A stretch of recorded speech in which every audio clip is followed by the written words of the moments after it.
we shall discuss the answers and solutions. Okay, so I'll start with question number 14 from paper 1.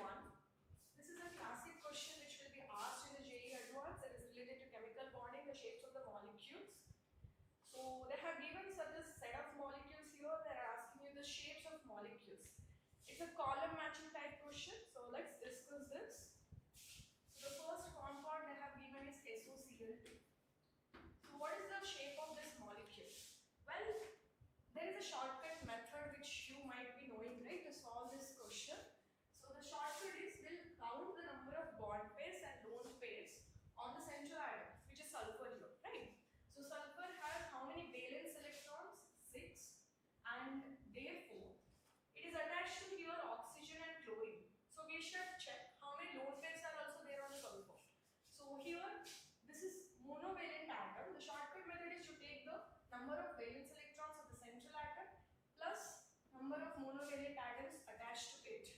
If there is any charge, we'll add that or subtract that. Since this is a neutral molecule, there is no need, and divide it by 2.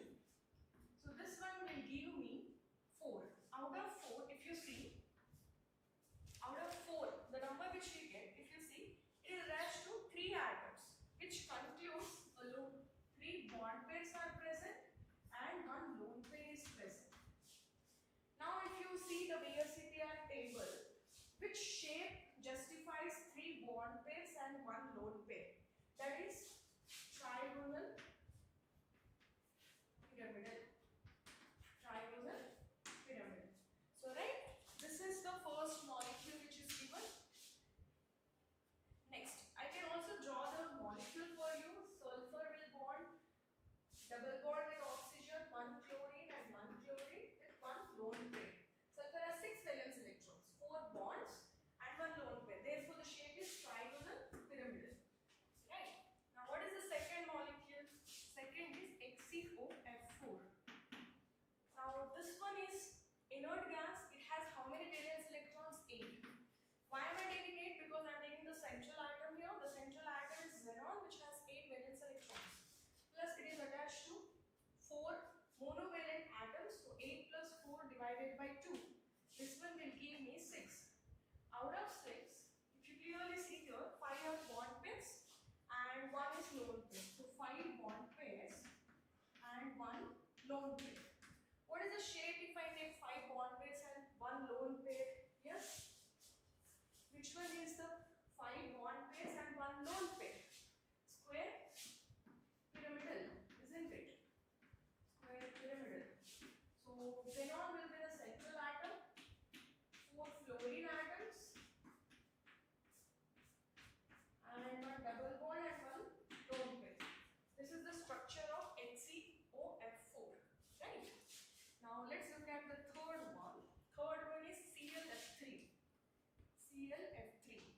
Chlorine being the central atom. Now if you see, how do I identify a central atom? As per the rule, the least electronegative atom is a central atom. Yeah, there are exceptions though, like hydrogen cannot be a central atom. Right? So chlorine 7 plus 3 divided by 2. This one will give me 5. Out of 5, if you clearly see, chlorine is attached to 3 bonds, 3 fluorines. So therefore, 3 bond pairs and 2 lone pairs. 3 bond pairs and 2 lone pairs we will have in T shape. So Cl, this is F, yes, and 2 lone pairs. So this is a T-shaped molecule. So these are the 3 structures. We have some more examples.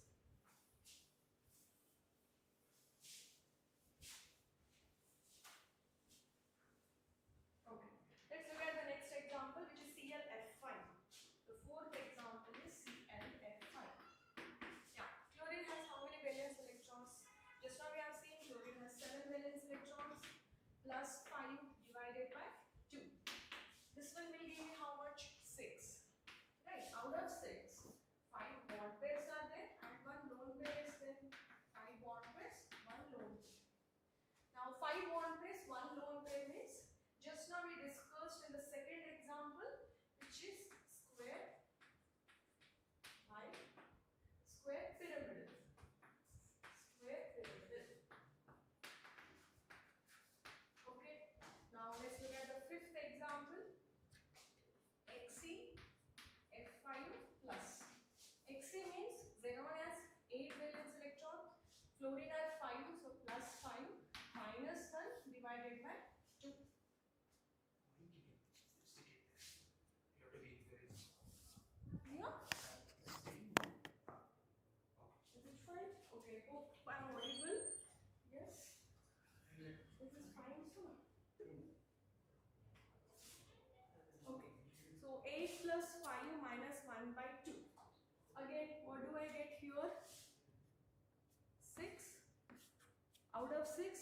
5 bond pairs, 1 lone pair.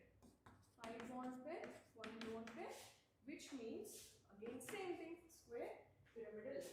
Correct? Okay. Next example, SO3 2 minus. Well, sulfur this is, therefore 6 valence electrons. There is no monovalent atom attached to sulfur, right?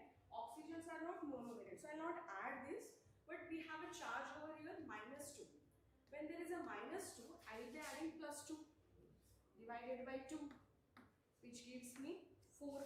Out of 4, 3 bond pairs are there and 1 lone pair.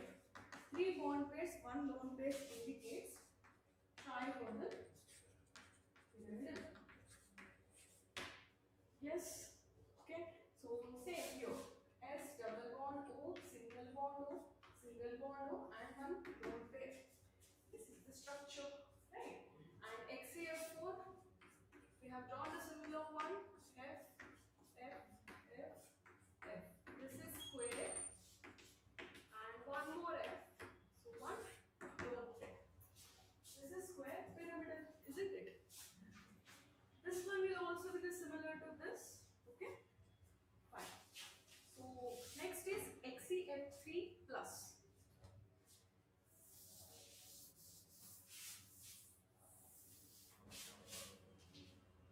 XeF3 plus. 8 valence electrons plus 3 minus 1 divided by 2. So how much will this be? This will be 5. Out of 5 I have 3 bond pairs and 1 lone pair. 3 bond pairs, 1 lone pair. I'm sorry, 2 lone pairs. 3 bond pairs and 2 lone pairs is T shape. Okay. And we are left with the last one. The last one is SF4.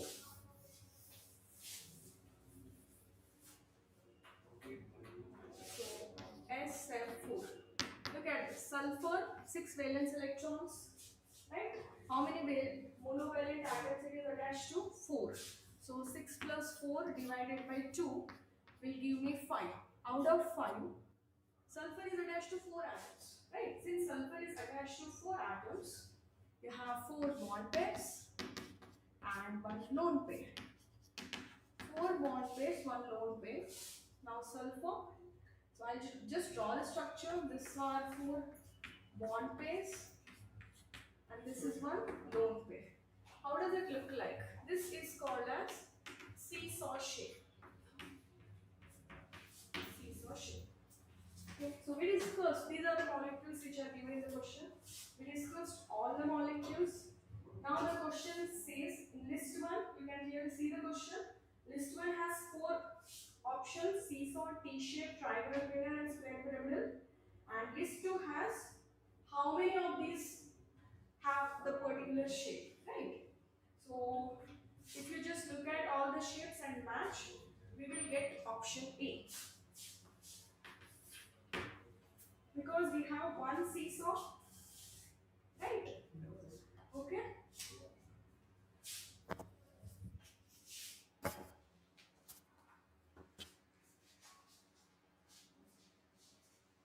Fine. We have 1 seesaw, then 2 T-shaped molecules. We came across 2 T-shaped molecules, which we just discussed. Then trigonal planar, we have come across 0. We haven't got any trigonal planar structure, so 0. Whereas square pyramidal, how many we got? We got almost 3 structures of square pyramidal. Hence, the answer for this question will be option A. So I just hope everybody has got this right. Thank you.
Video you take.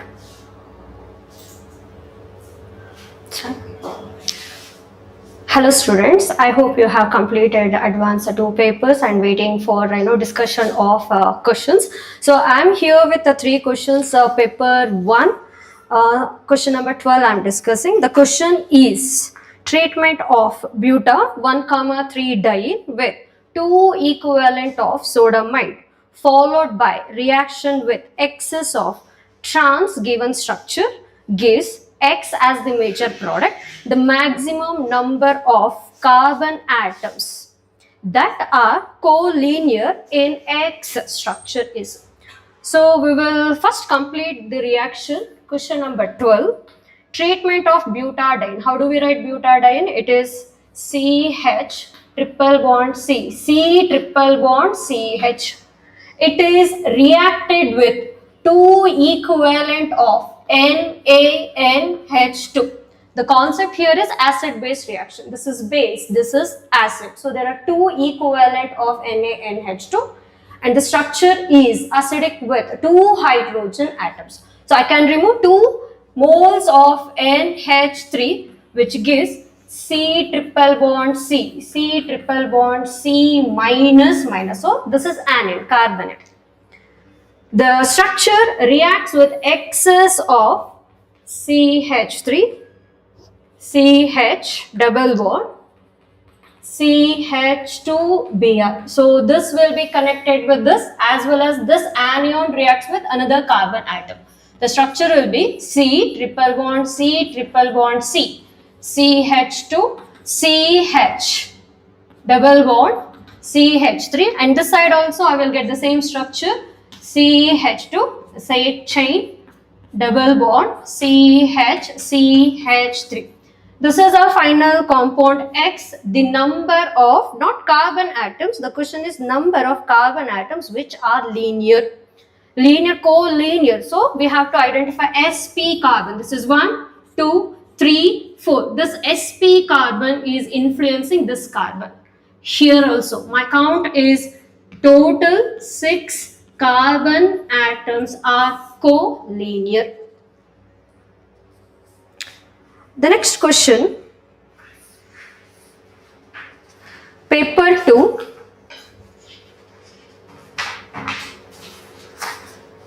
question number 8. This is again on organic part. Question number 8, we have sequence of reactions. There are multiple concepts here.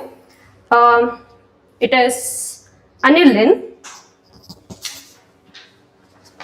Aniline reacts with acid anhydride in using pyridine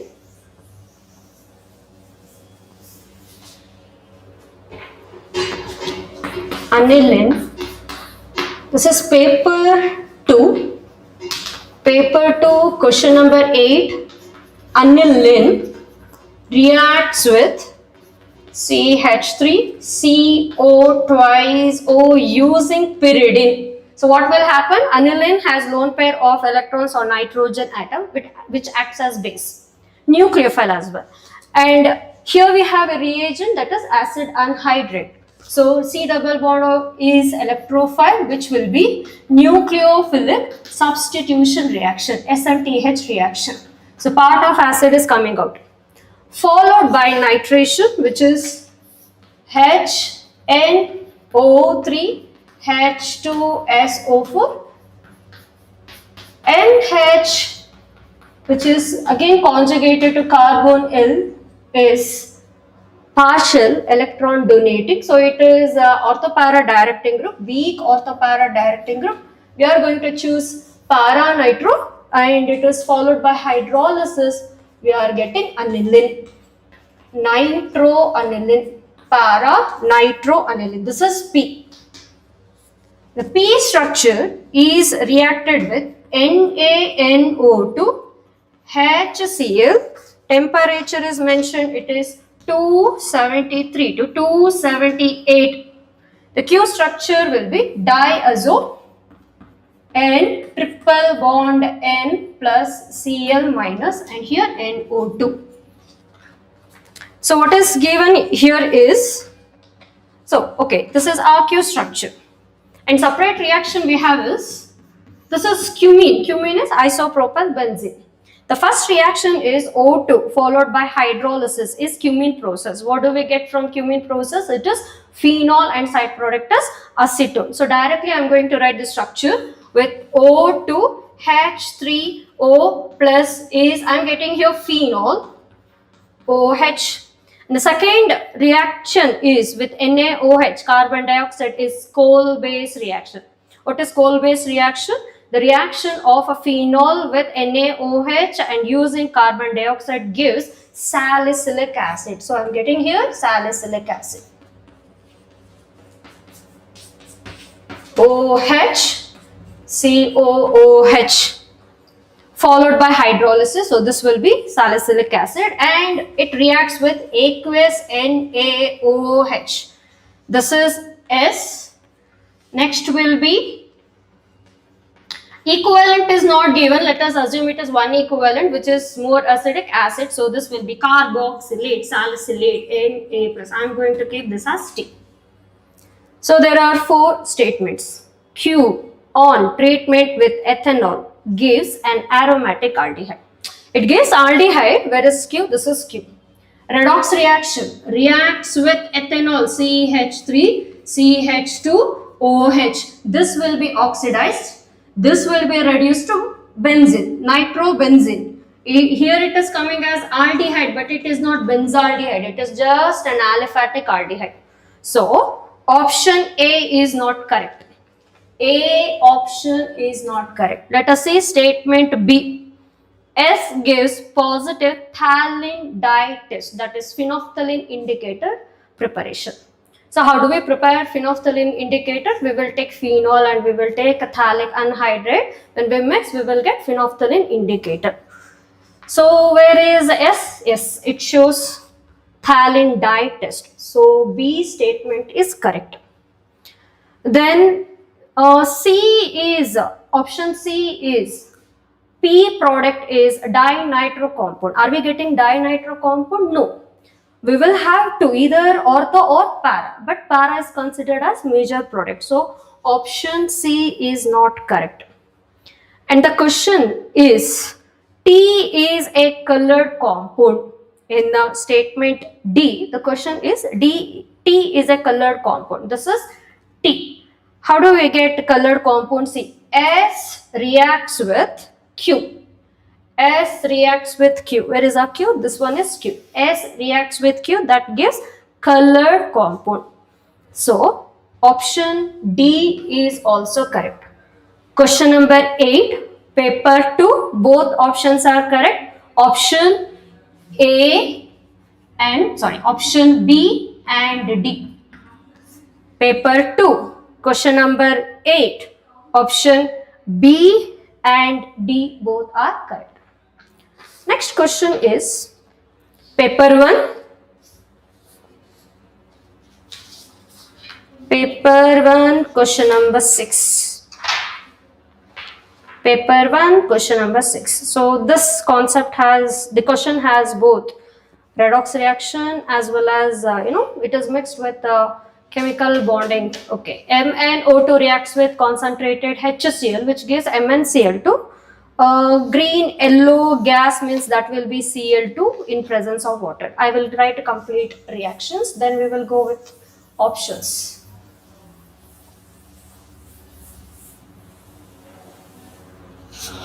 I am solving now paper 1. Paper 1, section 2.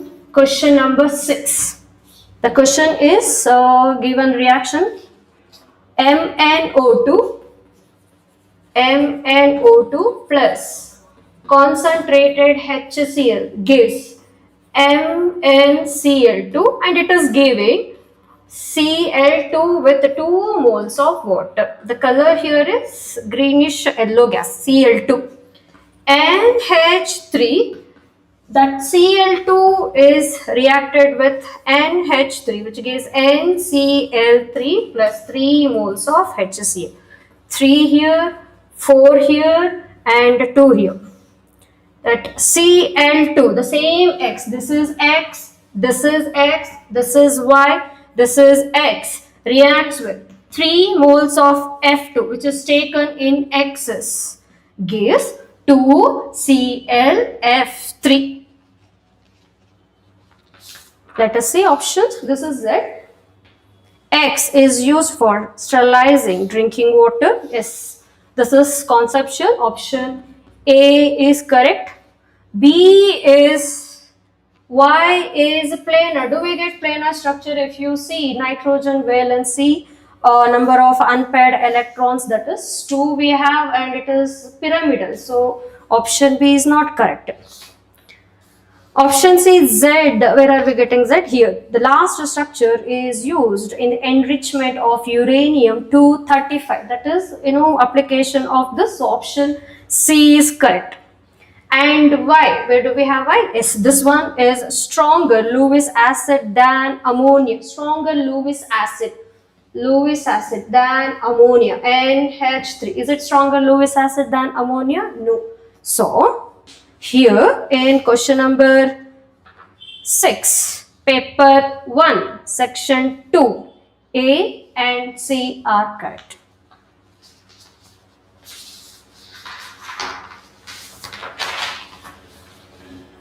We will come back with other questions, students.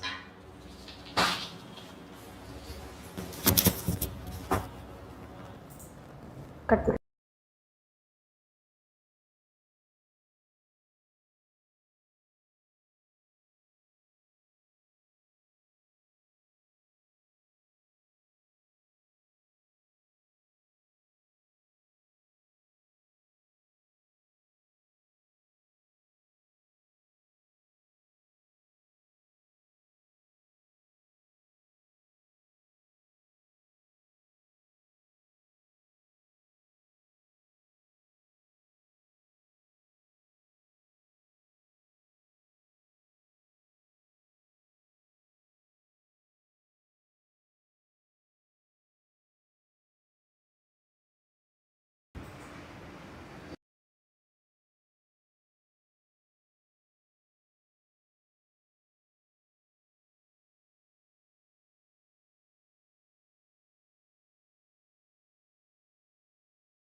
I'm going to discuss advanced paper 1 section 1 question 3. The question is, sir, can you post the question? The correct order of dipole moments of the given species is, see, they have given 4 molecules and they are asking us what is the correct order of their dipole moments. The molecules are like this. We have BF3. First is you have BF3, then you have NH4 plus, NH4 plus, NH3 and NF3. Okay, so you have 4 molecules. Now how to analyze this question? Very simple. Let's write the structure of this. When I consider BF3, BF3 has a trigonal planar structure. This is a trigonal planar structure. When you mark the dipole moments, fluorine is more electronegative, therefore this is how the dipole moment will be. And the resultant dipole moment will be like this. Therefore, the dipole moment of this will be exactly cancelled with these 2 bonds. Therefore, mu is equal to 0 for this molecule.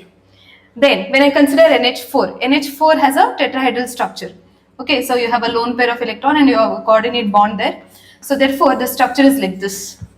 Now here also the dipole moment of this will be exactly cancelled with this. Okay, the direction will be opposite here.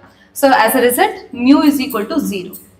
Okay, therefore the conclusion here is these two molecules are having zero dipole moment. Therefore, among the four options, you can easily say that BF3 is equal to NH4 plus. Okay, then we can analyze the rest too.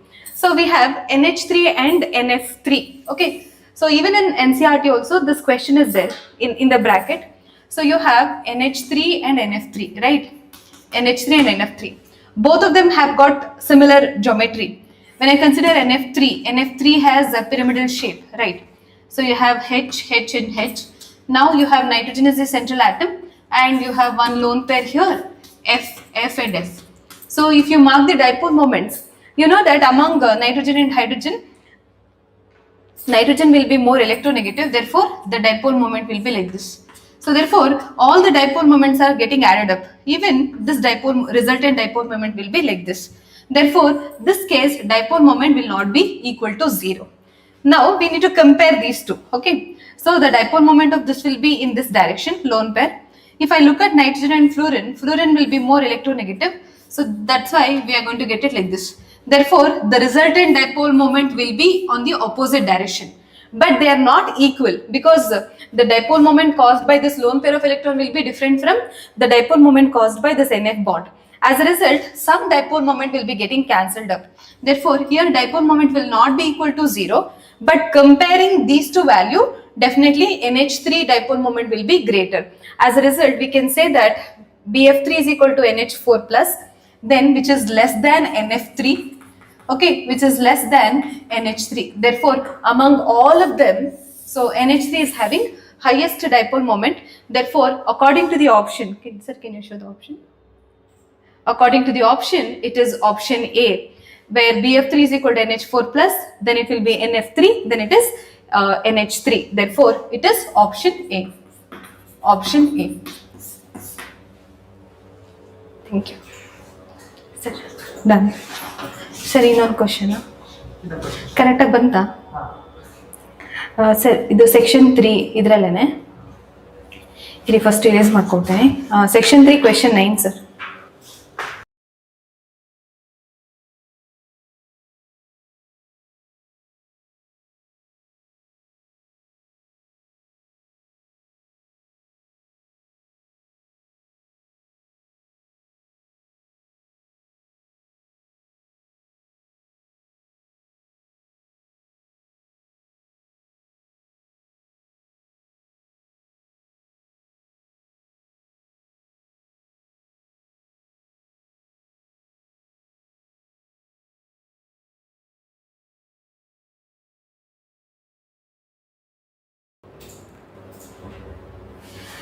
So we shall discuss section 3, advanced paper 1, section 3, question number 9. So the question is, two cylinders both fitted with a frictionless piston are fitted with mixtures of helium and argon gases. So we have basically two cylinders are there. Okay, so these two cylinders, so this is cylinder 1, okay, you have cylinder 2, okay, cylinder 2. So it is fitted with a frictionless piston. Okay, you have a piston here. In both the cases, the gases are same, that is helium and argon gases. Okay, here also it will be helium and argon. Both of them are there in cylinder 2. This is cylinder 2. Okay, now the question is, in the first cylinder, the mass of helium and argon are M1 and M2. Okay, let me write this. So you have helium and argon, given mass. Okay, so in the first cylinder, given masses of helium will be M1 and M2. Okay, helium and argon will be M1 and M2. Okay, M1 and M2 respectively. In the second cylinder, the masses of helium and argon are M2 and M1. It will be exactly opposite. Therefore, helium and argon, the given mass will be M2 and M1 respectively. That's what is given. Then the molar masses of argon will be 10 times of molar mass of helium. So molar mass of argon will be 10 times. If I consider molar mass of helium as Me, then molar mass of argon will be 10 times of molar mass of helium. Okay, so even if you substitute the actual values, the molar mass of helium will be 4 and that of argon will be 40, you are going to get it. So same thing will be valid for here also, it will be 4 and 40. 4 and 40. Okay, 10 times of molar mass of helium. The external pressure applied by the piston on the first cylinder, that means the pressure applied on the first cylinder will be 5 times of pressure applied on the second cylinder. So this is what is given. Pressure applied on the first cylinder will be 5 times that of the second cylinder, so that the volume of the gaseous mixture in both the cylinders are equal at the same temperature. That means V and T are constants here. V and T are constants. V and T are constants. If that is the case, then find out the ratio, that is M1 by M2. This is what the question. Okay. So now what we can do is, anyway V and T are same. What are the variables here? The variables is M and pressure. So let us find out the total moles here.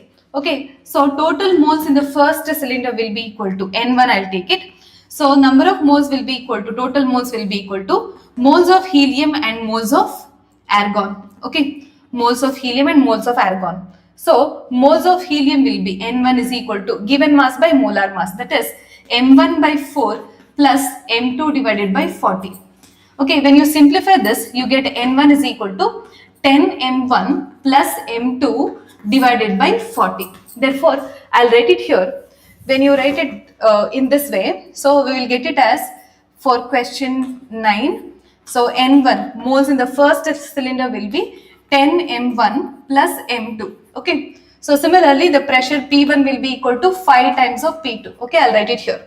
Then let us find out the total moles here. Okay, N2. So N2 will be moles of helium plus moles of argon. Okay, so moles of helium will be equal to M2 here. So M2 by 4 plus M1 by 40.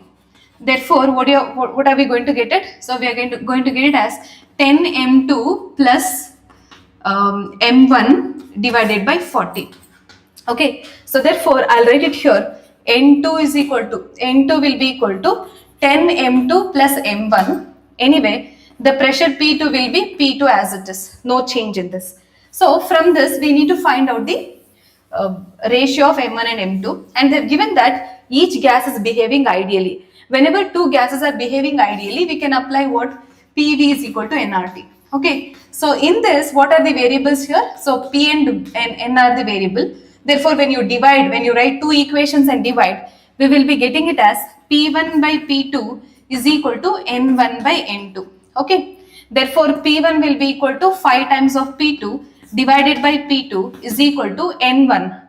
What is N1? So this will be divided by 40 anyway. So this is also divided by 40. Therefore, number of moles N1 will be equal to 10 M1 plus M2 divided by 40. So whole thing divided by 10 M2 plus M1 divided by 40. So 40 and 40 gets cancelled, P2 and P2 gets cancelled. Therefore, we are going to get it as 5 is equal to, so 10 M1 plus M2 divided by 10 M2 plus M1. Right. So let us cross multiply this. 50 M2 plus 5 M1 is equal to 10 M1 plus M2. Therefore, when we subtract this, we will be getting it as 49 M2 is equal to 5 M1. Okay. Therefore, we are going to get it as M1 by M2, right? So M1 by M2 will be equal to 49 by 5. 49 by 5 will be equal to 9.8. Therefore, it's a numerical value question where the answer will be 9.8. Thank you. Sir.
The question says the total number of all possible isomers for the square planar complex with the formula K M NCS NO2 glycinato. Here, the given the complex M NCS NO2 and gly.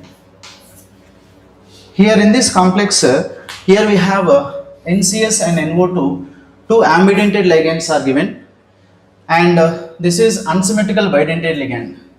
These two are ambidentate ligands.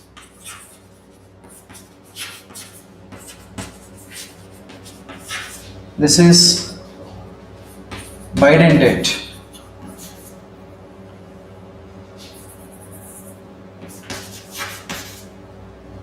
Unsymmetrical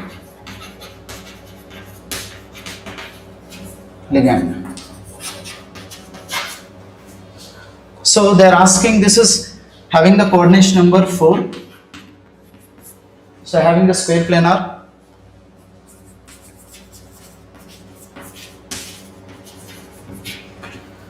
So when you take the combinations M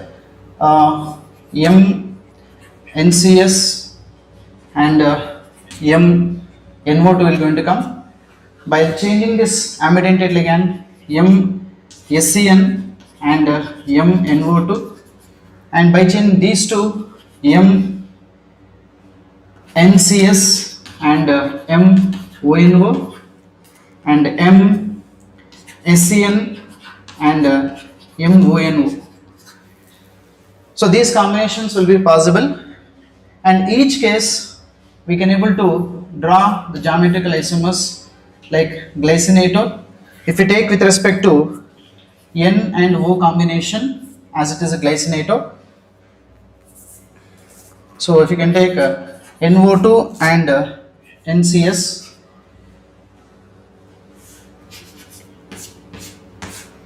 same NO2 NCS, if you can change these combinations like this, each case 2 will going to get, there are 4 possibilities are there, so 4 into 2, total 8 isomers will be possible.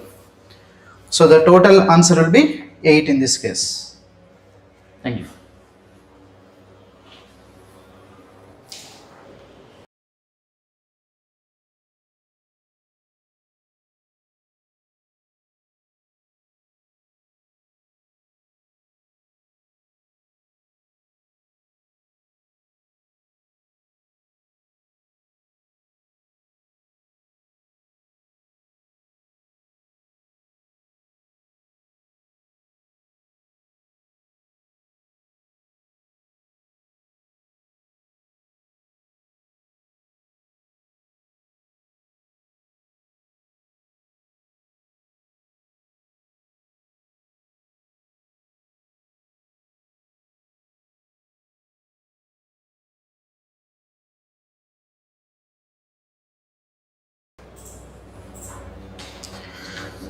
So here the question says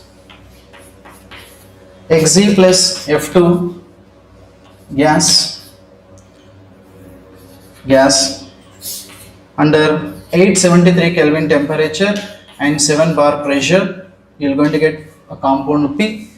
This P, when it is reacting with O2F2 143 Kelvin temperature, so you are going to get Q plus O2, and this Q reacts with H2O, that is on complete hydrolysis,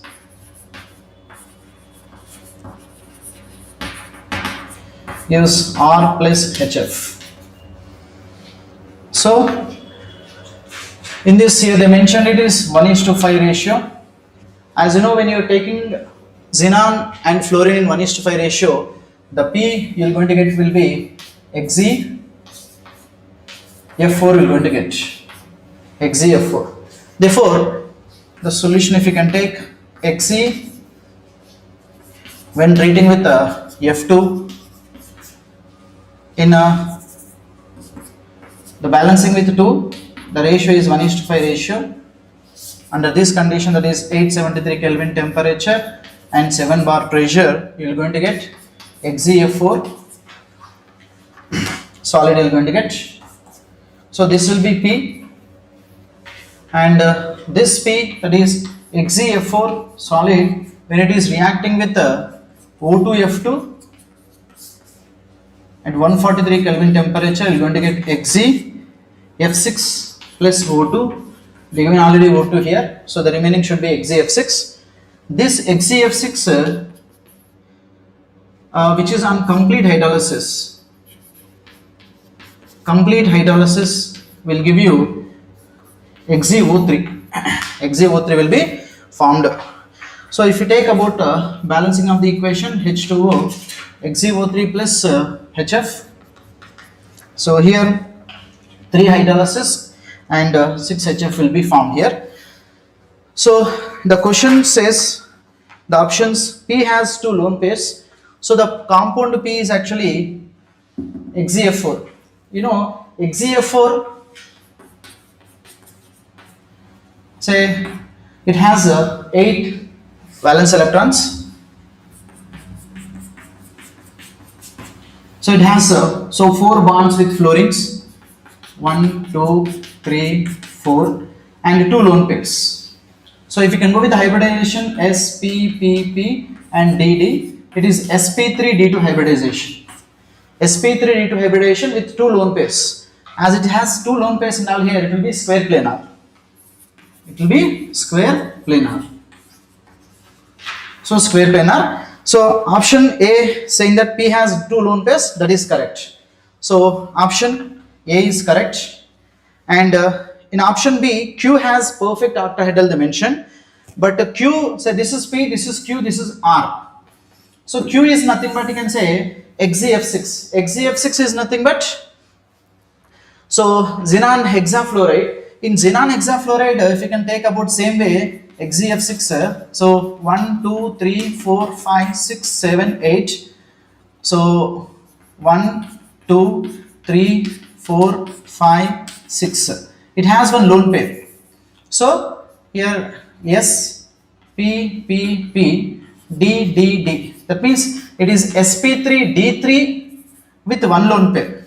So actually perfect octahedral in the sense sp3 d2 should be the hybridization and should not have any lone pairs. But in this there is one lone pair is there, which means it should not be a perfect octahedral, and moreover it is sp3 d3. So it is distorted octahedral. It should be distorted octahedral. Distorted octahedral, sp3d3 hybridization, one lone pair. Therefore, so A is correct but B is wrong. And C says Q can have fluorinating agent. So there's a nature XeF6 nature itself, like it will be fluorinating agent. So even option C is also correct. And option D saying that the molecular structure of R is trigonal pyramidal. See, actually R in the sense it should be XeO3. So if you can go with XeO3, say the same way 1, 2, 3, 4, 5, 6, 7, 8. So oxygen 1, 2, and 3, one lone pair. So SPPP. So it is sp3 hybridization with one lone pair. So sp3 with one lone pair, definitely it should be pyramidal shape. So option D is also correct here. Therefore option B is wrong and option A, C, D are correct. So A, C, D are correct, B is wrong. Right. Thank you.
Okay, so we'll see the solution of the question number 15 from paper 1. So the question says that we have a list 1 wherein we have certain compounds, and in list 2 there are the products, and the reaction here given is ozonolysis and presence of aqueous NaOH. So we are very sure that here only two reactions take place. One is ozonolysis and another one is aldol condensation. So we'll see what are the products formed. So basically what ozonolysis will happen, ozonolysis will do is, so have this compound. So ozonolysis will basically break the double bond, and across the double bond we will get double bond oxygen. That is what ozonolysis will do. So after ozonolysis we will get this product. I am going to break this double bond and we are getting double bond O over here. Okay, this is what we get. Now this will undergo aldol condensation. So aldol condensation, we have to see in which case more stable enolate can be formed. So in this case, when this undergoes a aldol condensation, we will get a product wherein one side we will get a 5-membered ring and another side we will get a 7-membered ring.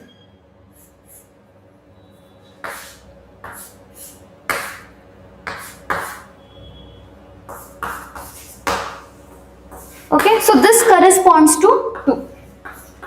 So our answer for P will be 2. So this is formed wherever more stable enolate ion is formed. So enolate is formed over here. Therefore, we get this product. Now let's check about Q. So Q, one side we have a 7-membered ring and other side we have a 5-membered ring. So first thing is that it is undergoing a ozonolysis.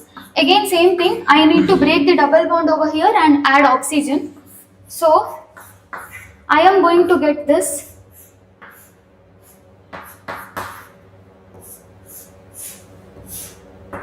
Okay, now this is undergoing a aldol condensation.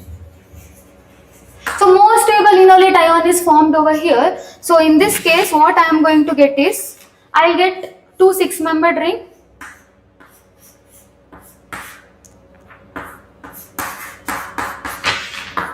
So this corresponds to 1. So Q corresponds to 1. So P corresponds to 2 and Q corresponds to 1. Now let's check R.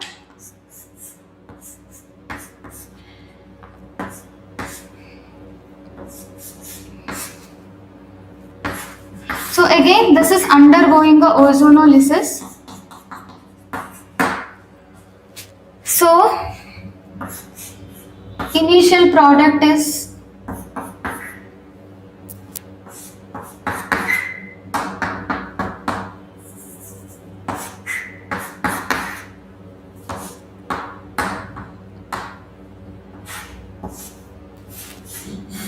this is what we get, and this undergoing a aldol condensation, again we get a 2 6-membered ring.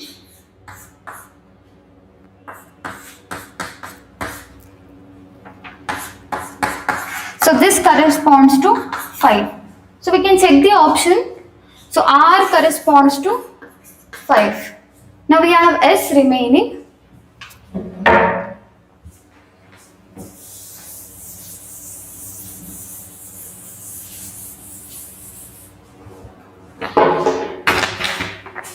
So S, we have 2 6-membered rings.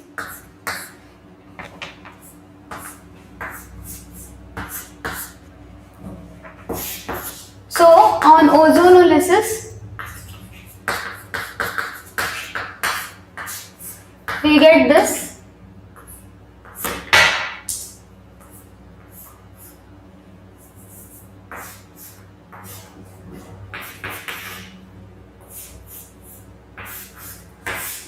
And next, this on aldol condensation. Now this is symmetrical, so it can happen anywhere. So what we get on aldol condensation is this product.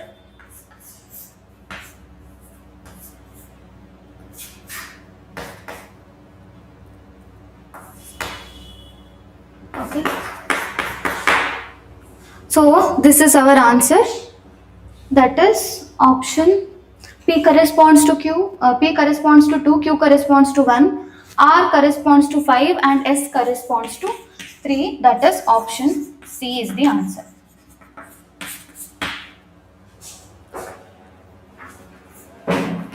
Paper 1. Paper 2, sorry. Paper 2, question 9.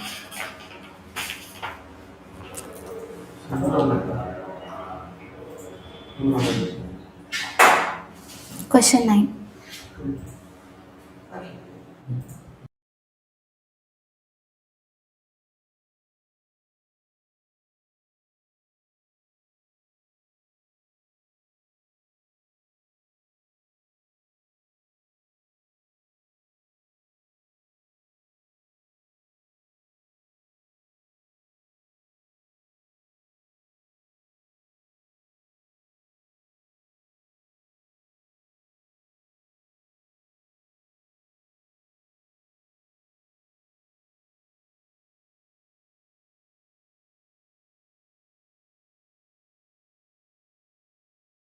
Nine. This question is from biomolecules chapter. So they have given us the specific rotation of a L-glucose and L-fructose, which is minus 52.5 degree and plus 92.5 degree. And we have to see which of the following statements are correct. And this is multiple correct, so more than one option may be correct.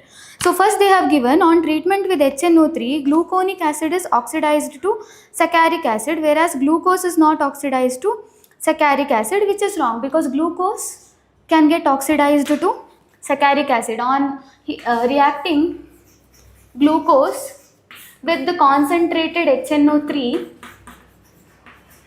What we get is glucaric acid, or we can also call it as saccharic acid, which is possible. But in the options they have given is glucose is not oxidized to saccharic acid, which is wrong. So option A is false.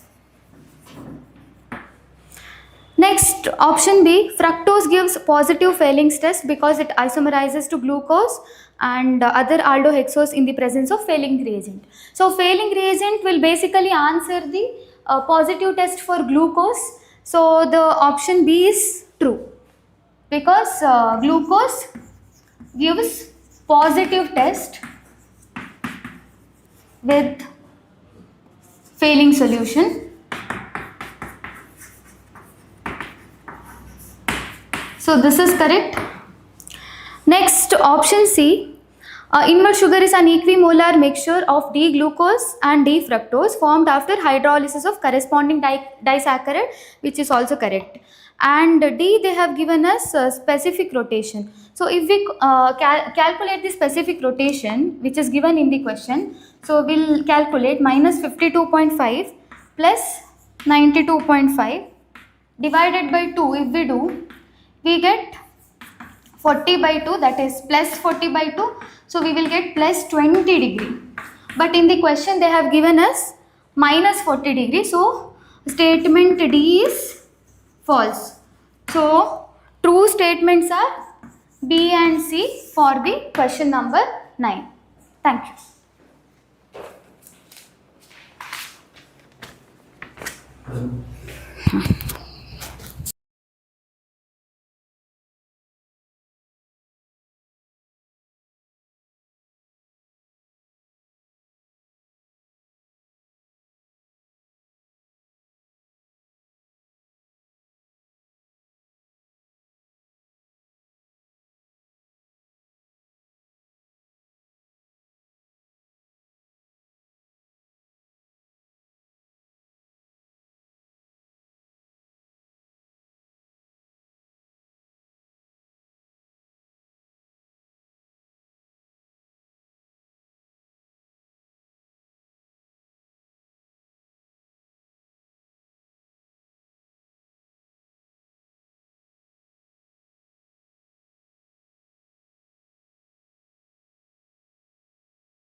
Hello.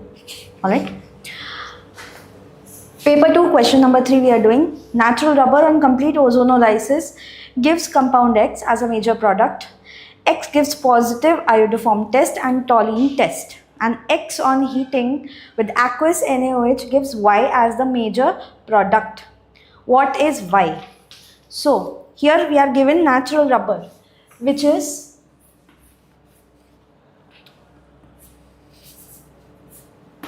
2-methyl 1,4-butadiene.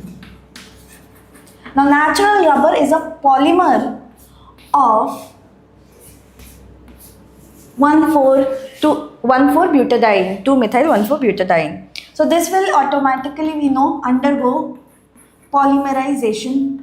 Alright, this is our polymerized product we will get. Alright, what will be our polymerized product?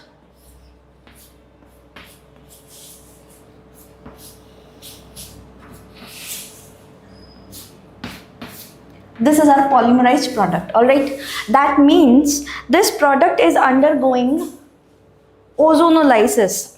Hence, this is our X. Now, this undergoing ozonolysis means we will break this and this and add oxygens. So, we will get CH2, CH2, CH2, methyl and double bond. Correct? Oh, sorry, I put an extra oxygen. We will get this. Alright. So, we will get a ketone part and another we will get a aldehyde, sorry.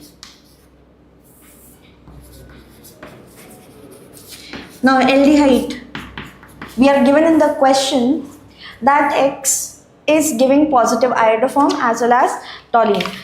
Aldehyde part will give positive toluene and this can tautomerize to methyl carbinol, which will give you positive iodoform test. Alright. Now, this is, we are told that our X is undergoing reaction with NaOH. That means it is undergoing aldol reaction. Now, how do we perform aldol? We all know that in aldol reaction, aldehyde part is more reactive compared to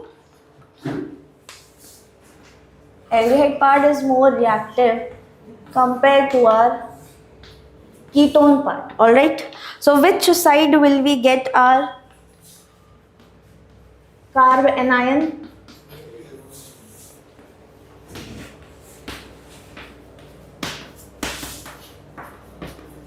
Alright. This is a molecule. These are both same. Alright.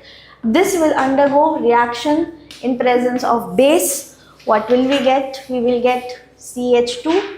This hydrogen from here will be removed. H. We will get CH2 minus, CO, CH2, CH2, COOH. Now this will undergo cyclization. This carbon ion will attack the carbonyl carbon. We will get a 5-member ring. Here we have our carbonyl carbon, this one, and this pi bond will shift here, so we will get O minus. Okay, then water is provided, OH minus is removed. What are we left with?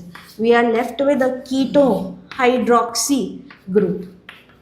Now this keto hydroxy that we have formed, it can undergo dehydration, sorry. It will go dehydration. This alpha hydrogen will be removed and we will get double bond. Option A as your answer. Alright.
have to read.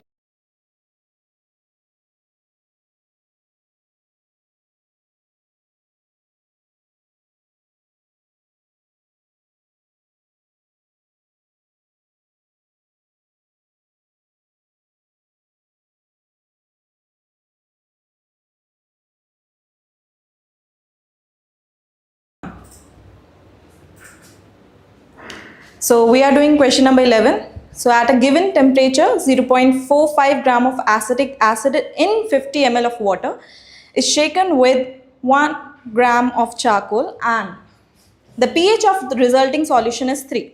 Okay. Now assume the absorption of acetic acid from the aqueous solution by charcoal follows this equation. X by m K C 1 by n. Okay. If the plot of log x by m against log c gives a straight line with slope 1, the value of K in liter per mole is, we have to find. Now we are doing solution.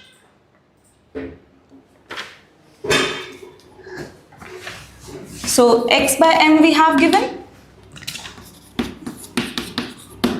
Okay, so we have given slope value which is 1.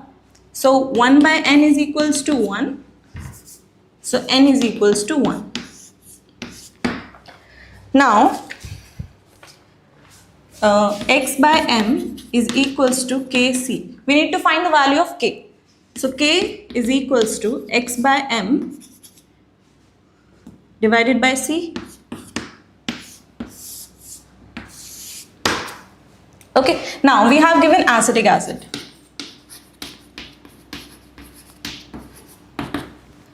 The given mass of the acetic acid is 0.45.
So 1 by n is equals to 1.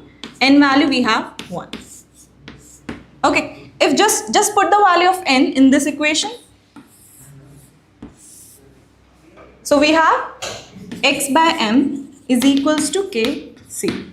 Now we want to find the k value. Okay, so x by m is equals to k, or you can write x by m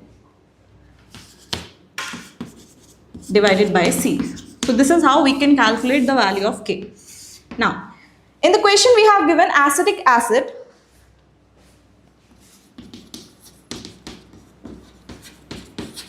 which is 0.45 grams. Okay, and we know that the molar mass of the acetic acid is 60.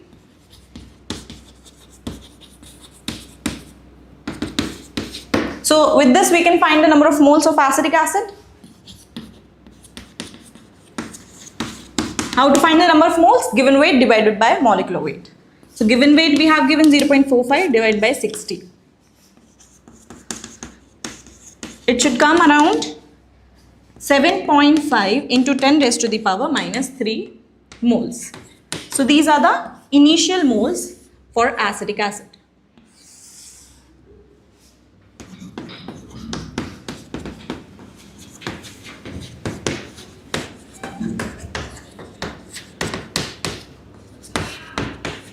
Okay, now we have given pH value also. So with that we can find pH value is 3 we have given. So if you want to find the concentration of H ion, that should be 10 raised to the power minus 3. Okay, now we know that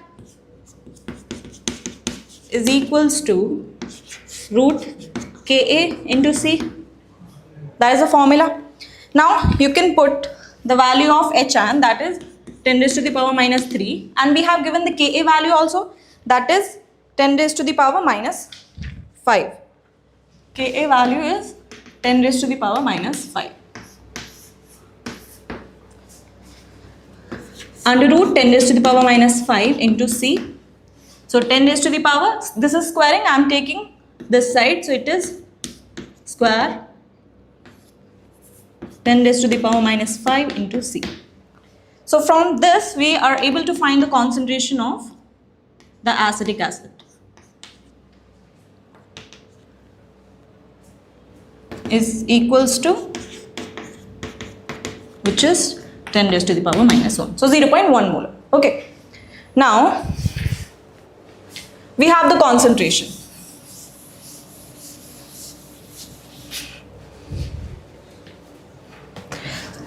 This is the concentration when Ka is 10 raised to the power minus 5. So if you find the initial concentration, that should be N by V. What is the number of moles? Number of moles we have given initially this 7.5 into 10 raised to the power minus 3. And what is the volume we have given? 0.05 in liters. Okay, so if you divide these two values, you got 0.15 molar. That is the concentration initial.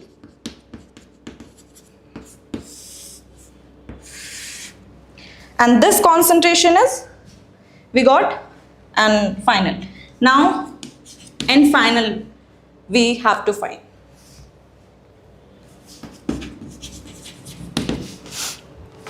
So just do C into V, because we know that concentration is N by V. So if you want to find the number of moles which is final, so you have to multiply concentration with V. So it is, what is the final concentration we have? 10 raised to the power minus 1 into, what is the volume? Volume we have given 0.05. So final moles we have 5 into 10 raised to the power minus 3. This is final moles.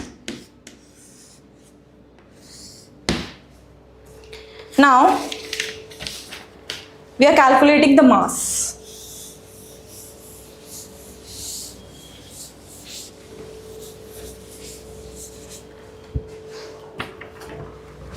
The mass which is remaining.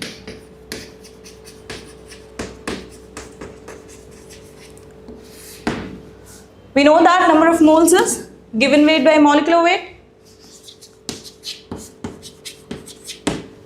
So we have to find given weight, that is number of moles into molecular weight.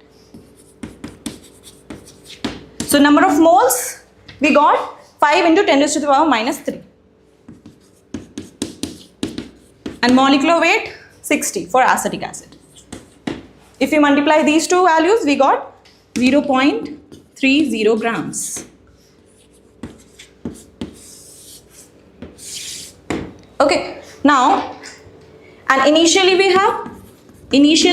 the mass of acetic acid is 0.45 we have given. Yes, 0.45. Now, the mass which is absorbed. 0.45 minus 0.30. So x value will be 0.15.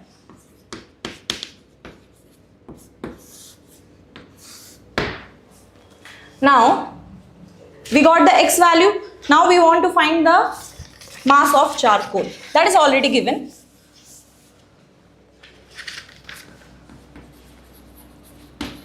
Mass of charcoal is 1 gram.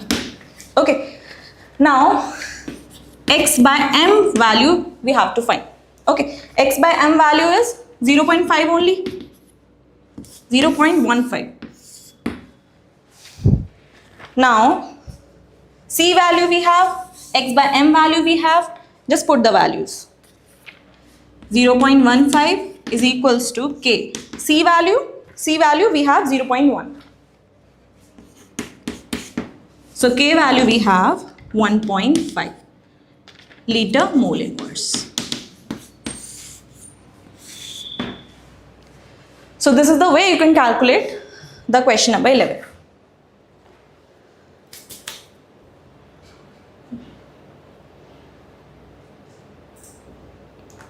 Next.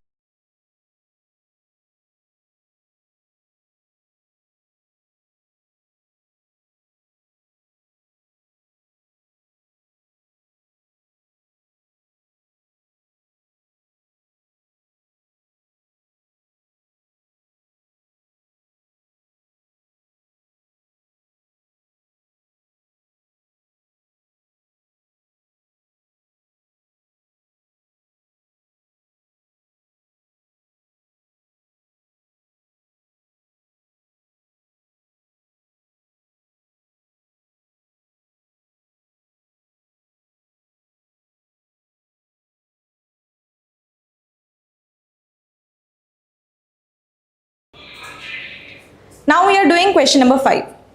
For the first order reaction, R gives product at a given temperature, K is the rate constant. Okay, for the reaction at the given temperature, the concentration of R and product, R is reactant, P is product, at a time T, R, the concentration R as well as the square bracket P respectively. Okay. The correct graph representation for the reactions is, we have given 4 graphs and we have to tell which one is correct and which one is incorrect. Fine.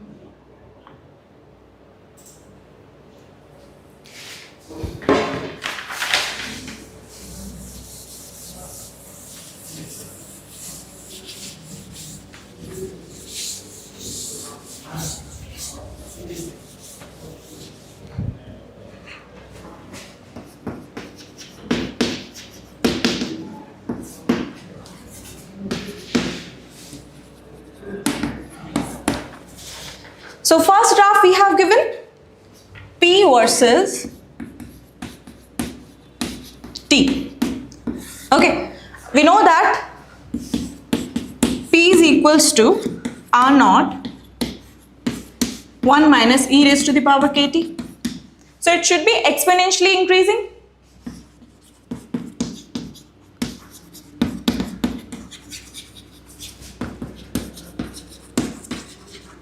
But in the given graph, it is normally increasing, not exponentially increasing. So first is incorrect. It is normally increasing like this.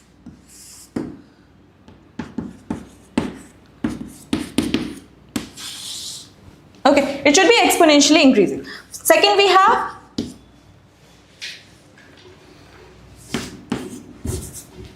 second question we have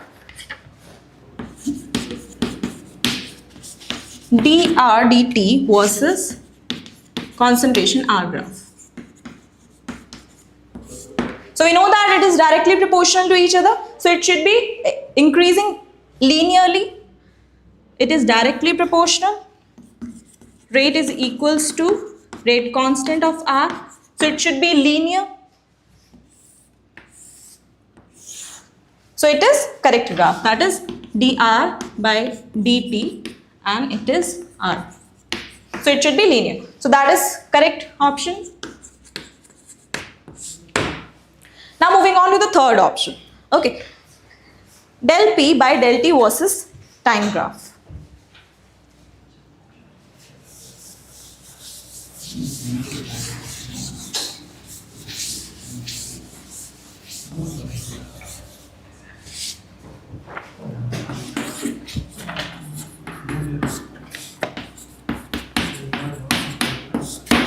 Okay, so now we know that dp by dt is equals to kr, and r we know that it is dp by dt is equals to r naught e raised to the power minus kt. So it should be exponentially decreases.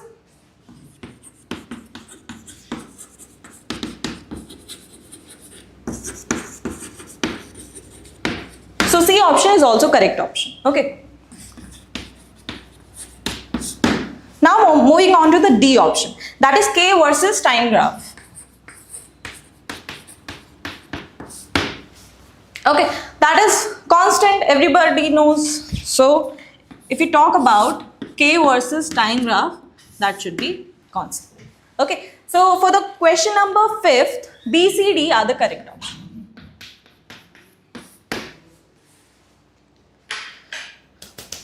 Done.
X and the second one is giving a product Y.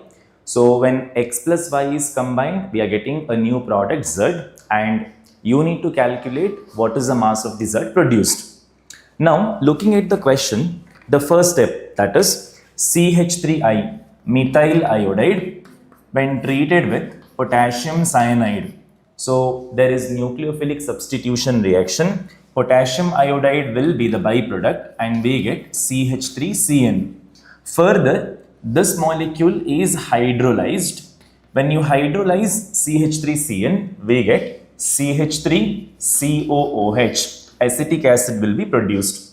This followed by you're treating this molecule with red phosphorus plus bromine followed by hydrolysis. This is one of the famous organic reaction called as HVZ reaction. So during HVZ reaction, the alpha hydrogen will be substituted by the halogen atom. So we end up getting CH2Br and over here C double bond OH.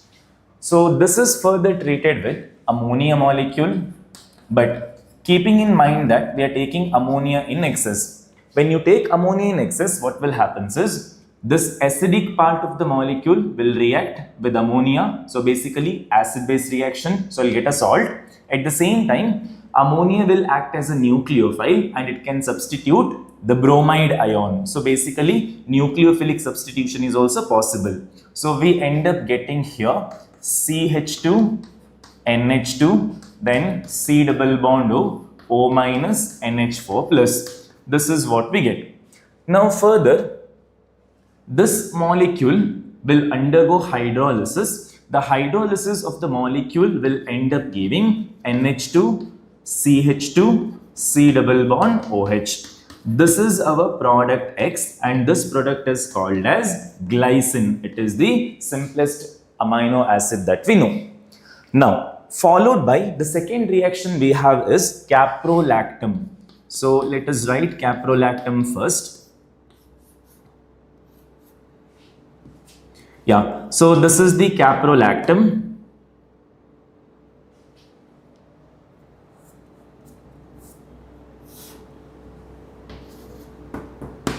So caprolactam, when you hydrolyze H3O plus, so hydrolysis will produce us the product which is NH2, CH2 5 times and C double bond OH. So this is the product of hydrolysis of caprolactam. This molecule is called as aminocaproic acid. Aminocaproic acid, and this is our product Y. Now treat X and Y together, that is compound X plus compound Y to form compound Z. So that is compound X is NH2, CH2, C double bond OH. You are treating this with Y, which is aminocaproic acid, NH2, CH2 5 times, C double bond OH. Basically there is condensation polymerization. So this will lead to the removal of 2n-1 molecules of water when we take n molecules of this and n molecules of this. And it will produce us a biodegradable polymer which is called as nylon to nylon 6. The structure of nylon to nylon 6 is NH, CH2, C double bond O, NH, followed by CH2 5 times, then C double bond O. So this repeats n number of times. In fact, that is a repeating unit of nylon to nylon 6. Now, as per the question, we are given 500 moles of this compound and 500 moles of this compound. So here, let me just write the number of moles. So 500 moles of this is given and 500 moles of this is given, and it is said that 1 mole of the polymer will be produced. Now the molar mass of glycine will be 75 grams per mole.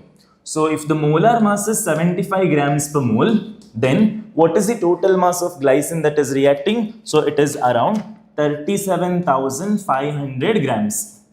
And here the molar mass of aminocaproic acid will be 131 grams per mole. Therefore, the mass of aminocaproic acid reacting is 500 multiplied by 131, which is 65,500 grams. So, there is loss of 2n-1 water molecules, which is nothing but 2 into 500, that is 1000 minus 1, 99. So, if 99 moles of water is lost, then 99 into 18 grams of water is lost totally. So, that means the total mass of water lost will be total mass of water lost 2n-1, which is nothing but 17,982 grams. So therefore, the mass of the product formed is 37,500 plus 65,500 minus this much of water, that is 17,982 grams. That will give you 85,018 grams. So that will be the answer for the question. So this will be the mass of the product, which is the mass of the biodegradable polymer produced in the reaction.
Yeah, hi.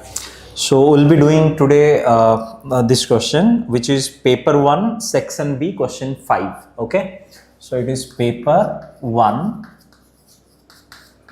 section B, and question number is 5. The question reads out like this. The question is for hydrogen and lithium. Okay, atoms given. Okay, na? So for hydrogen and hydrogen atom, and for lithium atom. Okay, so for hydrogen atom and lithium atom, orbitals energies were mentioned. Orbital energies are given is for hydrogen, energy of 2s is represented as E2s and energy of 2p is represented as E2p.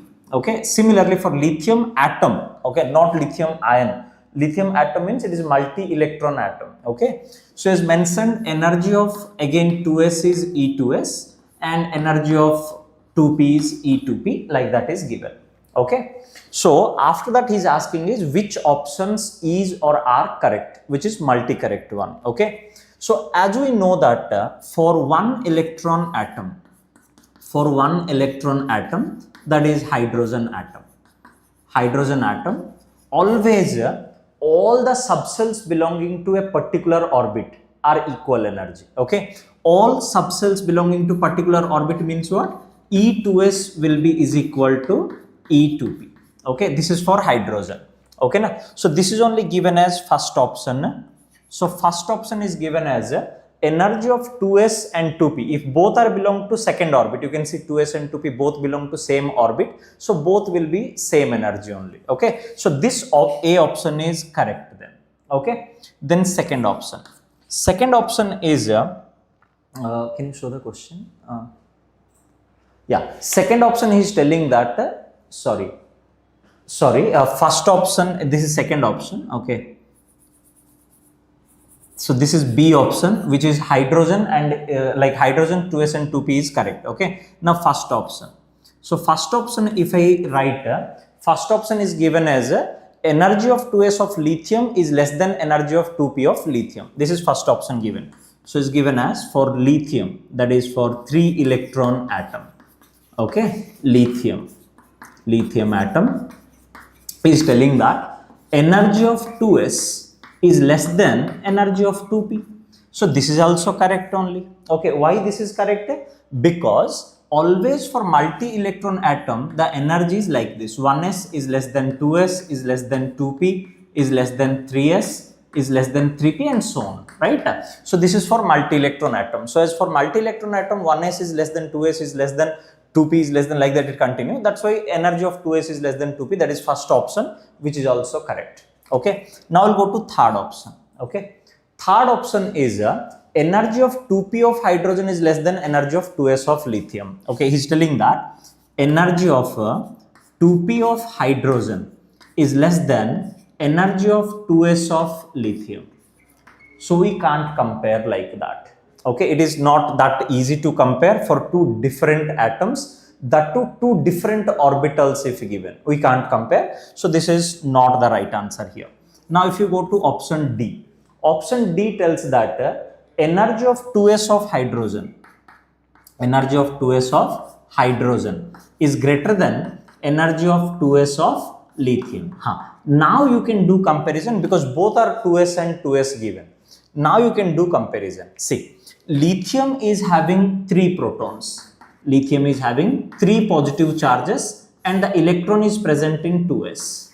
And for hydrogen also, there is only 1 positive charge present for hydrogen and the electron is present in 2s. So obviously, which electron will be attracted strongly by the nucleus? Lithium's electron will be attracted much strongly compared to the hydrogen, right? So if this electron is attracted very strongly, then this will have more negative energy, and this will have less negative energy. Is that clear? So negative sign has mathematical significance. So hydrogen has less negative, meaning is overall hydrogen has more energy than lithium. Okay, due to negative sign means it is like, if imagine ki this is -5, this is -3, then which is greater? -3 is greater than -5. So that is why hydrogen is greater than lithium. Okay, so this option is also correct. Okay, na? So answer will be A, B and D overall. So answer is A, B and D. These three options are the correct ones. Fine. Okay. Now we'll go to the next question. Next question is paper 2 section 2 question 7. Okay. It is also a multi-correct question. Okay.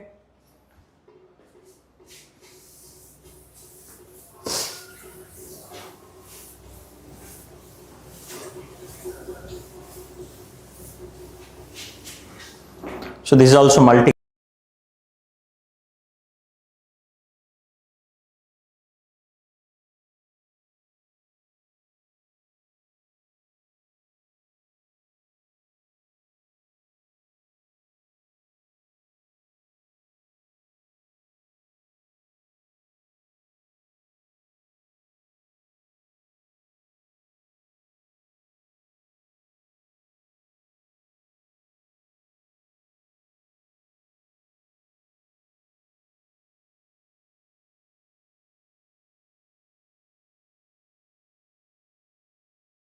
Option A tells that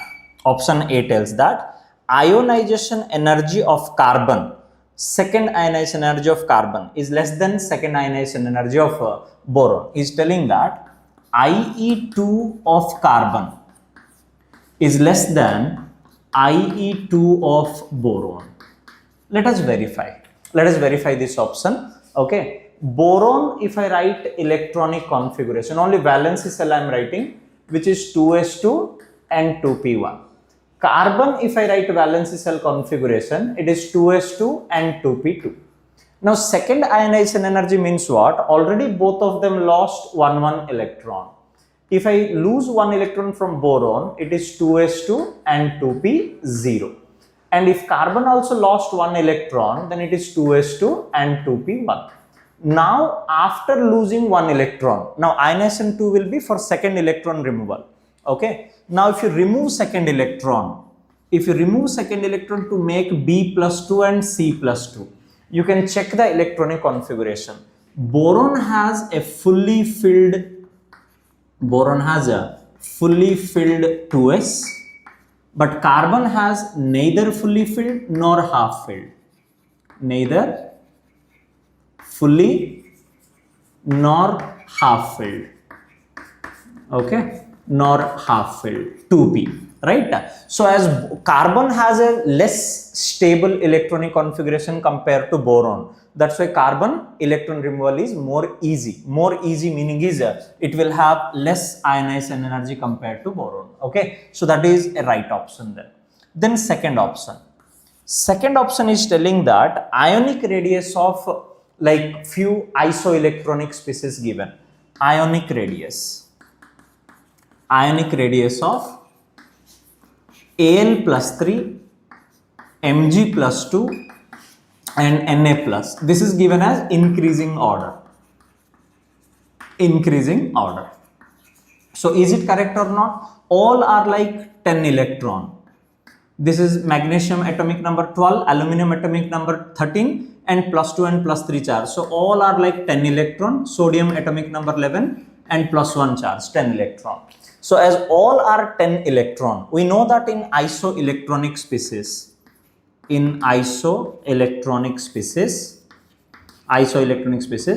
positive charge increase, atomic size decrease. Okay, so positive charge is more for aluminum, less as atomic size, medium for magnesium, medium as atomic size, sodium has least positive charge, so highest atomic size. So this option also is correct.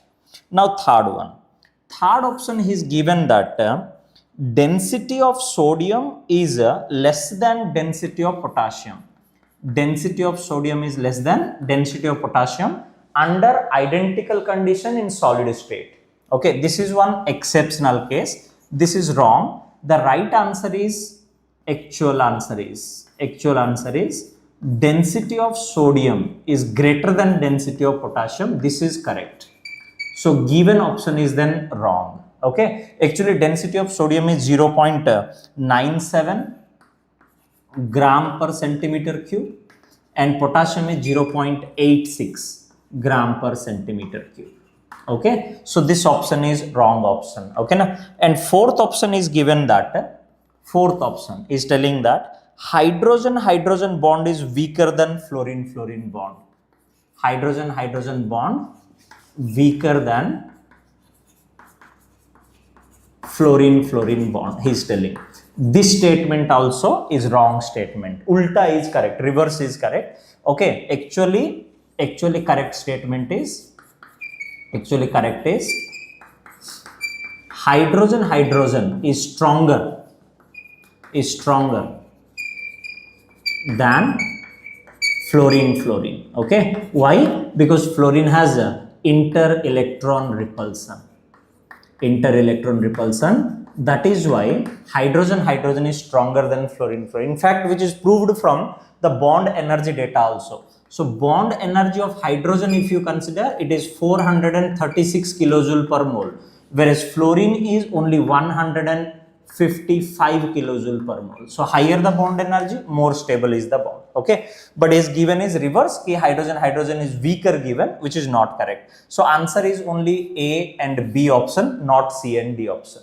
Okay, fine. Next we will go to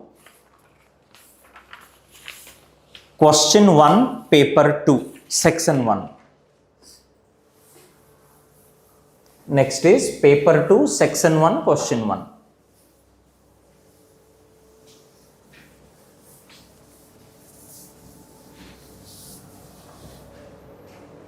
Next is paper 2, section 1 and question 1. So see, in this he has given, there is a table, NaNO3, NaCl and AgNO3, three substances given. NaNO3, okay, then is NaCl, okay, and AgNO3. NaCl and AgNO3, like this is given. And here given is concentration in molarity. Two concentrations mentioned, 0.01 and 0.04. Like that for everyone same concentrations given, 0.01 and 0.04. So this also 0.01 and 0.04, like this concentrations mentioned. And followed by this molar conductivity at normal dilution is given.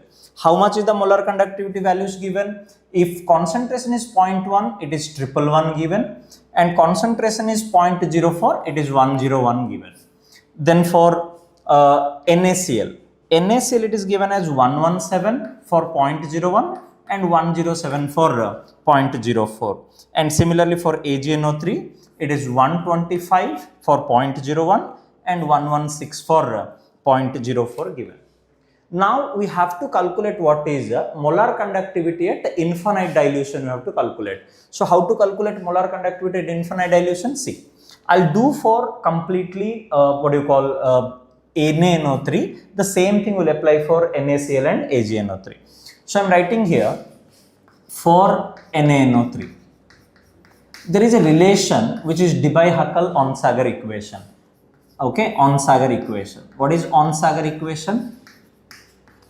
Onsager equation is molar conductivity at any dilution is equal to a constant into root over of concentration plus molar conductivity at infinite dilution. We are going to calculate actually molar conductivity at infinite dilution. So how to calculate? I'll write molar conductivity at any dilution, how much given? 111 for 0.1 concentration. So A into root C. Concentration is given as how much? 0.01. 0.01 meaning is 10 power minus 2. So it's root if you write, or else I'll write here, which is 0.01's root. Plus we are going to calculate molar conductivity at infinite. Now 0.01's root is a perfect root. So you'll get 111 is equal to A into, this is 0.1 is the root over plus lambda infinite you will get. Let it be equation 1. Then I'll write for 0.04 concentration of NaNO3. If you write 0.04 concentration, which is given how much here? Molar conductivity is 101 and A into root over of 0.04 plus again lambda infinite we need to calculate. Now 0.04 also is a perfect root. So you can get this value is equal to 2 into 10 power minus 1. Okay, or you can write like 0.2. Okay, now 0.2 into a plus lambda infinite. Let this be equation 2. Now my aim is what? To calculate lambda infinite value. So how can I calculate lambda infinite value? This a value being unknown, I will eliminate this a value. So how to eliminate? I'll write here 2 into equation 1, and from here I'll subtract equation 2. So 2 means which is 0.01 molar concentration is there. I multiplied that with 2 and I subtracted 0.04 molar concentration from it. So if you multiply 2, it will be 111 into 2 will come, which is equal to, this is 0.2 into A plus 2 into molar conductivity at infinite dilution. This is equation 1.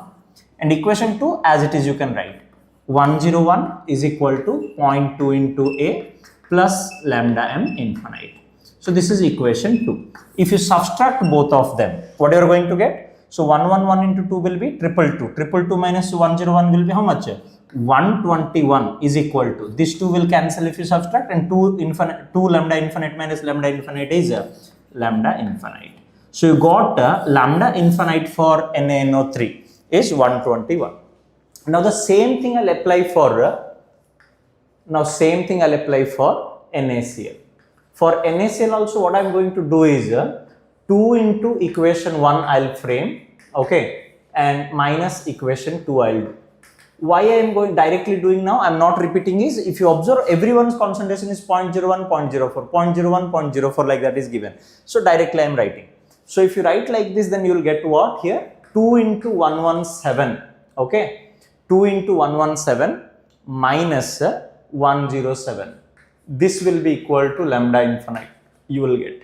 So 2 into 117 minus 107, you are going to get it as 127, which is lambda infinite for NaCl you will get. Similarly for AgNO3.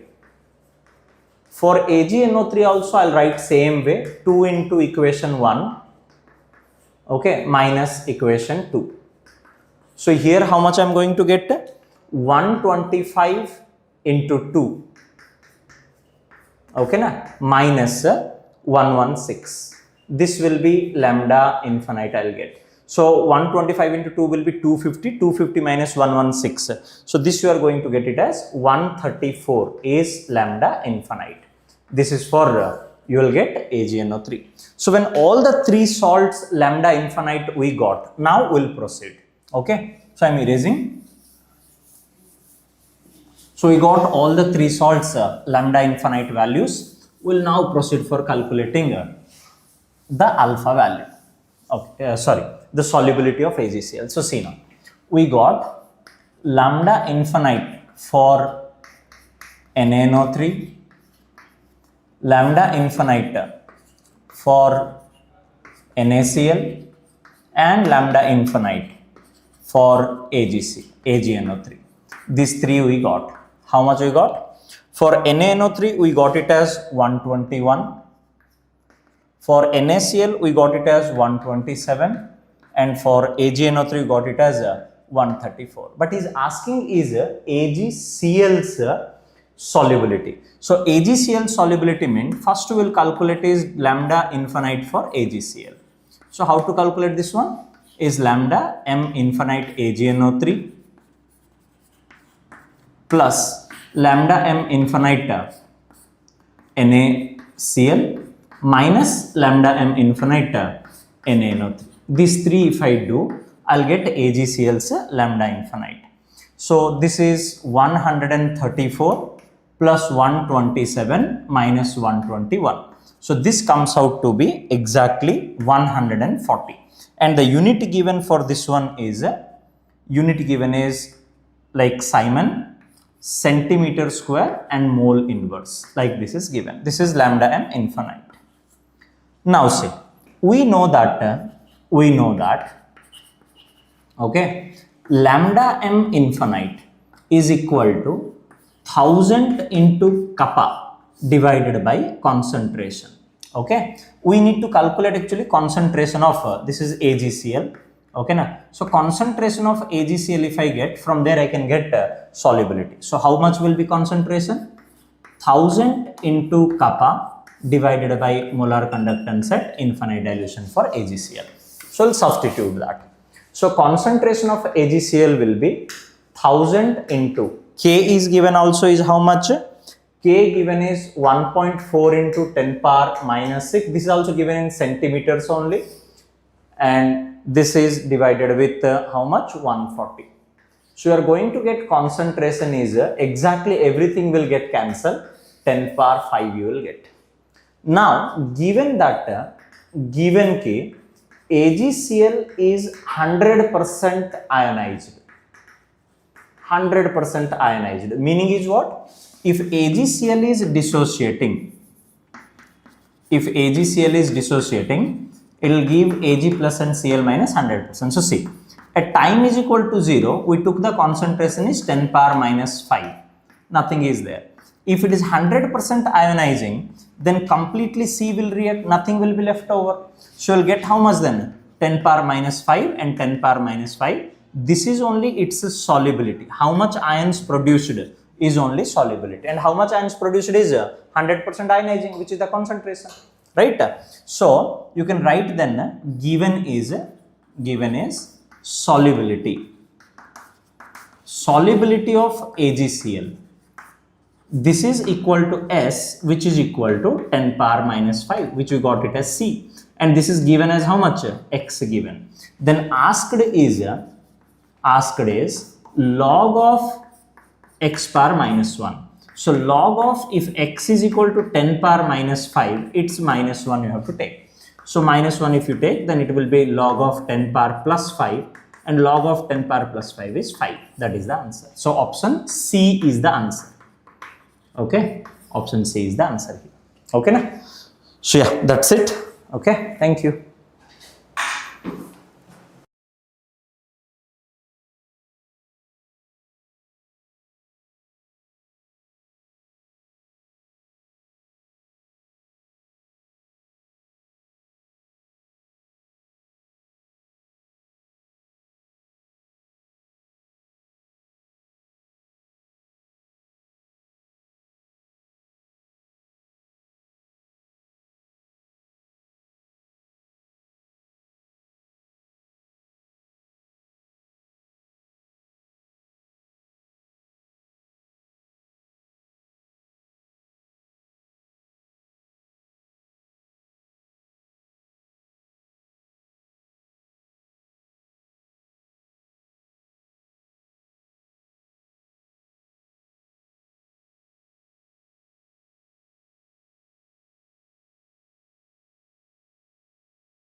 Hello students, we have paper 2, question number 10.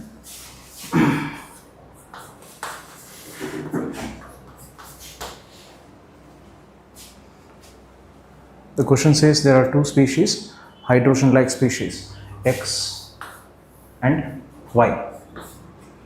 The X has a charge A plus, Y has charge B plus. Okay.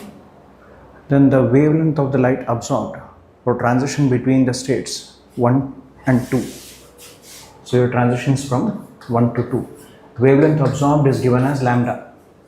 And the transition for Y B plus, the transition is being said to be happening between, to the question, 2 to 4. And the corresponding wavelength of transition is given as 9 lambda. Okay. And we are asked to find the lowest possible value of A plus B. Lowest possible value. Okay. So we shall use Rydberg formula to calculate the wavelength and then compare the wavelengths for these two species. The Rydberg formula for wavelength and wave number is Rydberg constant 1 over reciprocal of wavelength, Rydberg constant times 1 over n1 square, here n1 is 1, its square, minus 1 over n2 square, the higher value of n2, 2 square, into z of x and its square. Okay. In the same way, the reciprocal of wavelength, which is 1 over 9 lambda, should be equal to Rydberg constant times 1 over 2 square, which is 4, minus 1 over 4 square, which is multiplied with its atomic number z y square. Right. Okay. Next, this bracket term simplifies to 1 minus 4, which is 3 by 4. Okay. So it is RH into zx square into 3 by 4. On the other side, the RHS simplifies to RH into zy square into 1 over 4 minus 1 over 16. Taking LCM here, we have 4 minus 1, which is 3. 3 divided by 16. Okay. Now you take these two equations, divide the second equation, or divide the first equation by the second equation. Okay. So dividing first equation by second equation, you get 9 on the LHS, 1 over lambda divided by 1 over 9 lambda, that will be equal to 9. RHS, the RH value cancels, and then 3 by 4 cancels there. RH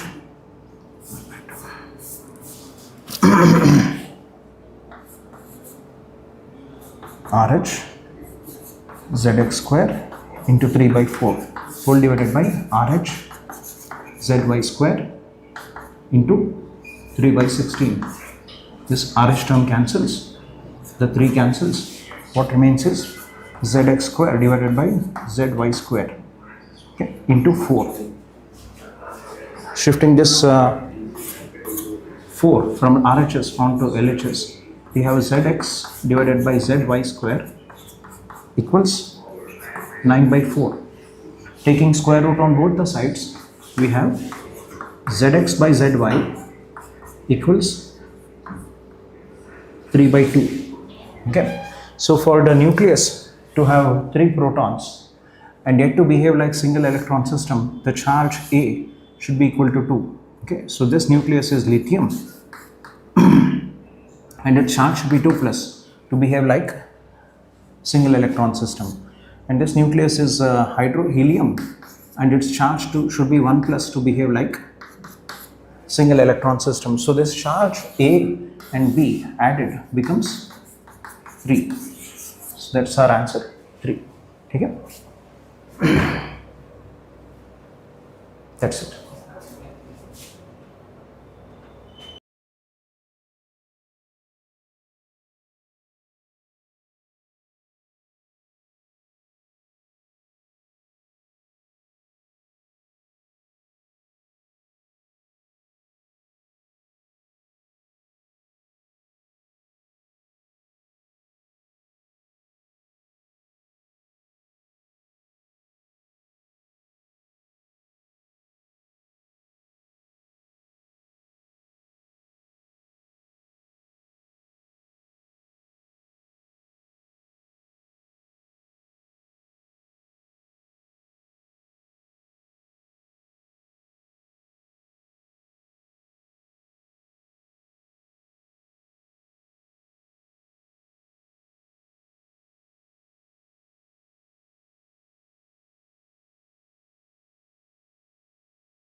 Now, students, next question is from paper number 2, question number 12. Paper 2, question number 12. Okay. Here we are being provided with a solution of a compound B in a solvent C, and it is said to be dissociating to two products.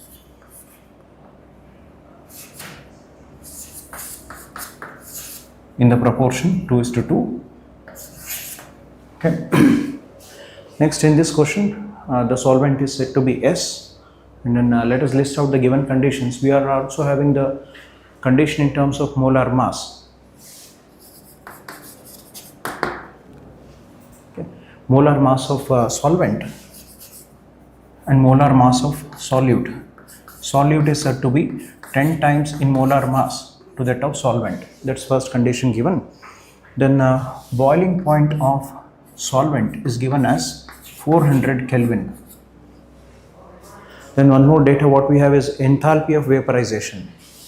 Enthalpy of vaporization given as 10 times gas constant joules per mole. 10 times universal gas constant joules per mole. Okay. Then the solution of B at a weight percentage of weight by weight percentage of solute B is given as 0.25%. Okay. This particular solution's boiling point of solution is given as 408 Kelvin. Using this boiling point of solution and comparing with the solvent, this is a problem related to elevation in boiling point. Elevation in boiling point is 8 kelvins, 8 units. Okay. And we are supposed to find the degree of dissociation in percentage. Okay. We are supposed to find percentage degree of dissociation, percentage alpha. Okay. Now to solve this, we need to find the Van't Hoff factor, because we know the Van't Hoff factor is 1 plus n minus 1 alpha. Okay. So if you know the Van't Hoff factor, alpha can be obtained. Okay. Towards finding the Van't Hoff factor, we shall be using the equation ebuloscopic, the elevation in boiling point as I times Kb into m. Okay. So for those things, I need to first get the value of Kb. Kb value is directly not given here, so we can use the thermodynamic relation of Kb with molar enthalpy of vaporization, which is R T naught square into molar mass of solvent whole divided by 1000 times enthalpy of vaporization. Okay. Now this R into the T naught square, we have it as 400 Kelvin and its square into molar mass of solvent. Molar mass of solvent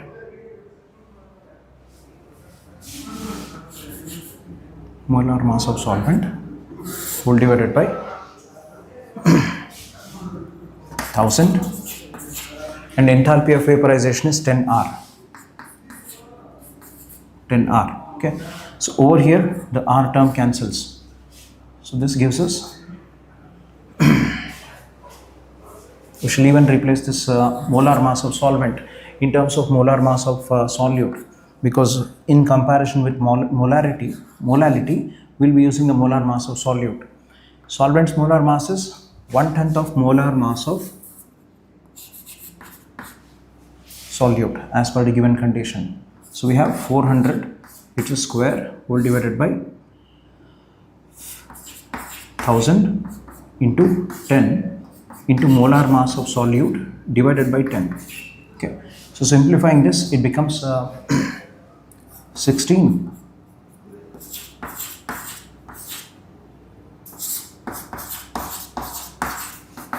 molar mass of solute divided by 10. So which is 1.6 into molar mass of solute. That's the Kb value in terms of molar mass of solute. Okay. Next, Van't Hoff factor using the colligative property, that will be equal to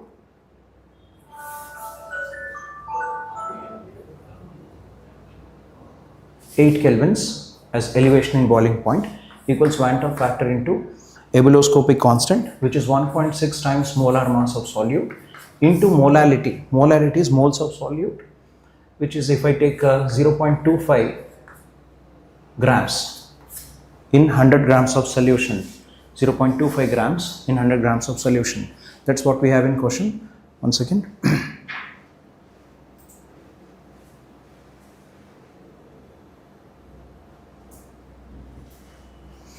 0.25 percentage mass by mass. Okay, so that's 0.25 grams converted to moles by dividing with its molar mass of solute. Okay, whole divided by kilograms of solvent. So now if I assume the exact mass of solvent here, it will be 99.75 grams. 99.75 grams. To round it up, assuming a dilute solution, it will give a different answer. Okay. So 99.75 grams of solvent into 10 to the power of minus 3. So that will be in kilograms unit. So this molar mass of solute, my bad, gets cancelled. Your Van't Hoff factor will be equal to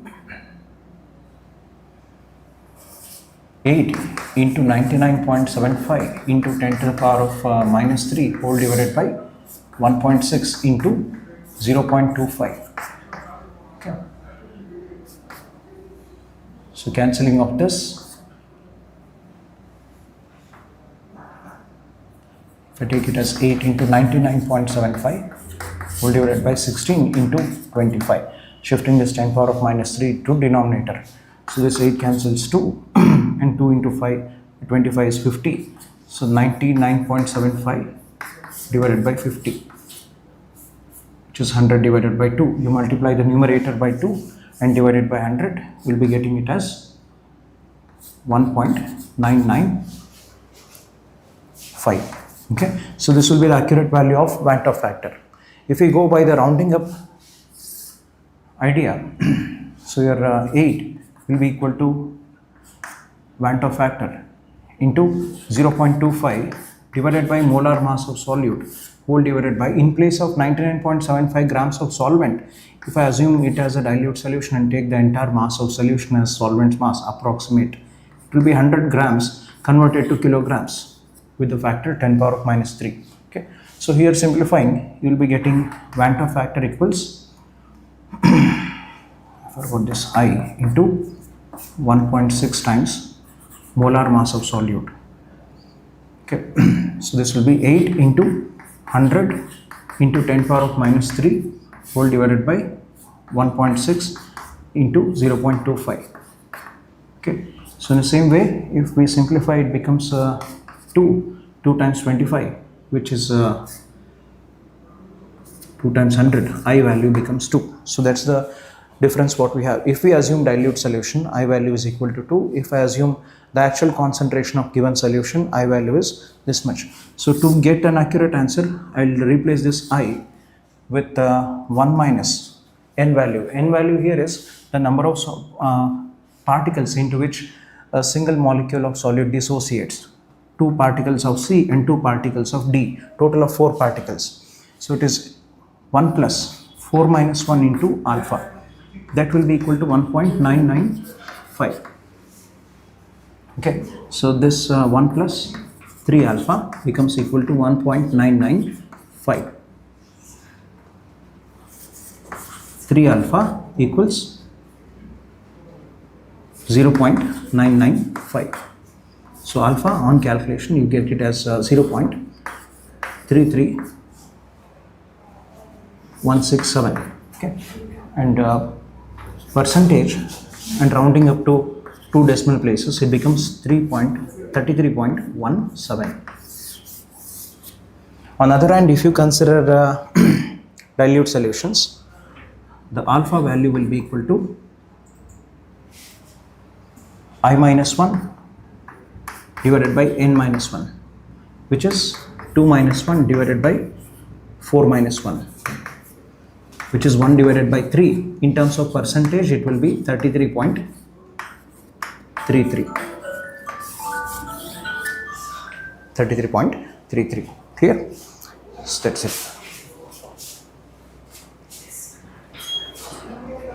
Thank you.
Four. So here in the first reaction we have carboxylic acid functional group and an ester functional group. And the given compound is chiral.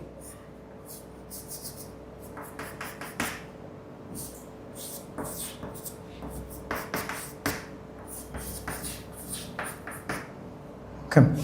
So this compound not labeled, reduced with lithium borohydride LiBa H4 and followed by acid hydrolysis. This reducing agent will reduce the ester into alcohol functional group.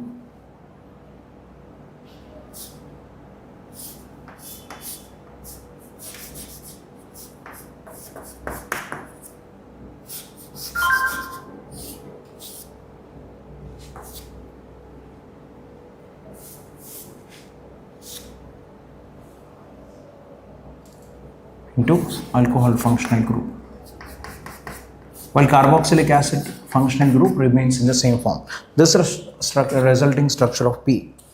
And then the same compound when reduced with borane BH3 followed by acid hydrolysis, it will reduce carboxylic acid functional group, but the ester functional group remains undisturbed. The first step. Second step, acid hydrolysis will hydrolyze the ester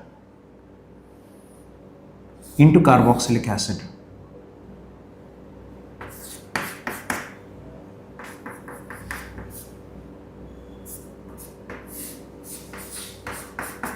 Okay, into carboxylic acid. That's the structure Q.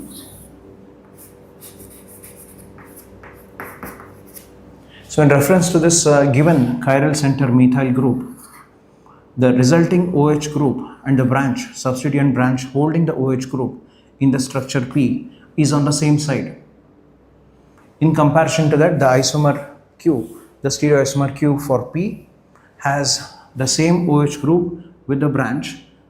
In reference to the methyl group, it is on the opposite side of the ring.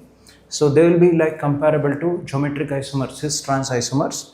But you can't name them as cis-trans, you can use EZ here, but they are geometric isomers. So I repeat, the branch holding the functional group OH and the methyl group here are projected on the same side of ring, while on the other side you have methyl group and the OH group functioning branch, it is having the orientations on the opposite side. They are diastereomers. P and Q are diastereomers. Next, one more reaction. In the same way, the second reaction can also be dealt with.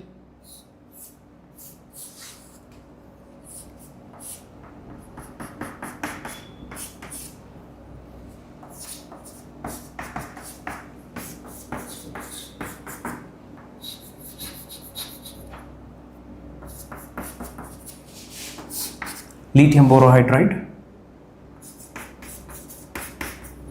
reduces ester to alcohol, which is obtained after acid hydrolysis, while the carboxylic acid functional group remains undisturbed. So we'll be getting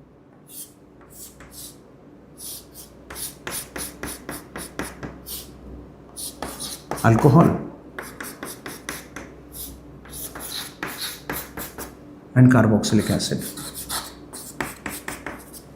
On the other side, the borane reduces carboxylic acid, followed by acid hydrolysis. The ester gets hydrolyzed to carboxylic acid. In the first step, the carboxylic acid becomes alcohol. In the second step, the ester functional group undergoes hydrolysis to form carboxylic acid.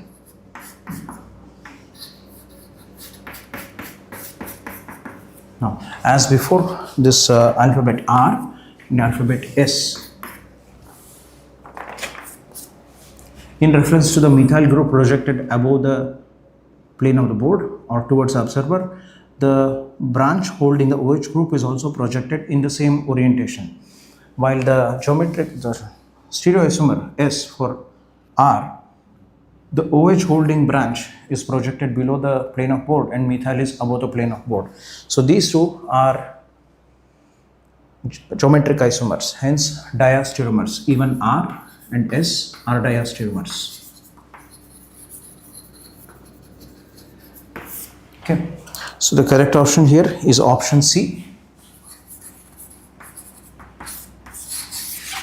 Telling both R, PQ are diastereomers as well as R and S are diastereomers. Okay.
Hello students, we are going to discuss the paper work question number 11.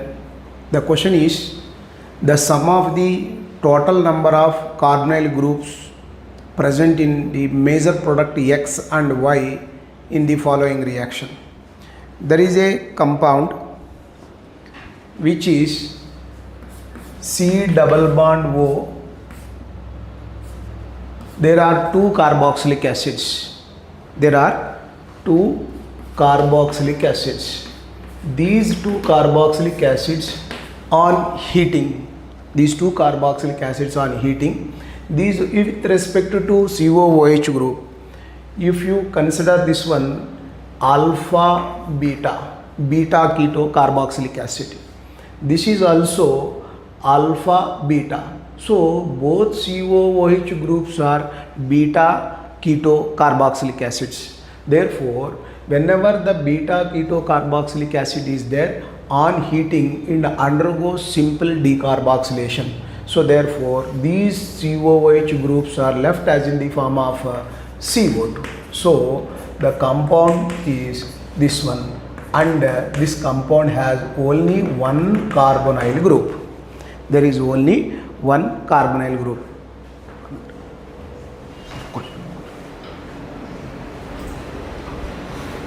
So there is another compound which is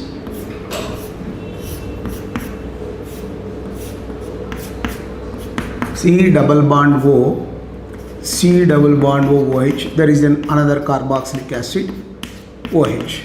If you observe these carboxylic acid groups, with respect to COOH, this is alpha carbon, beta carbon, gamma carbon. Similarly, with respect to this one, alpha, beta, gamma. So whenever the keto group is present at the gamma position, that time instead of undergoing decarboxylation, the compound will undergo dehydration. So if you observe this on heating this compound, instead of decarboxylation, it undergoes dehydration. That means loss of water molecule happened. So how the loss of water molecule happened? If you consider the cyclopentane ring, double bond O, C double bond O, OH, C double bond O, OH. From these two OH groups, one water molecule is left like this manner, and you will get the compound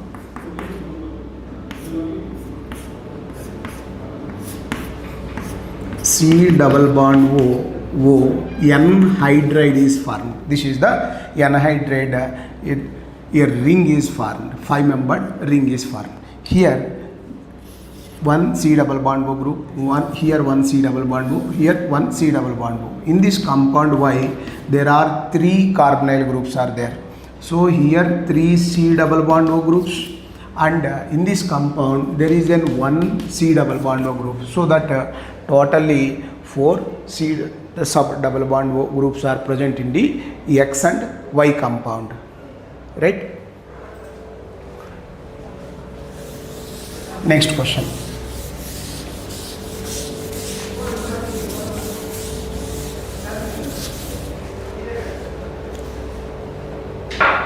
Sorry. Display.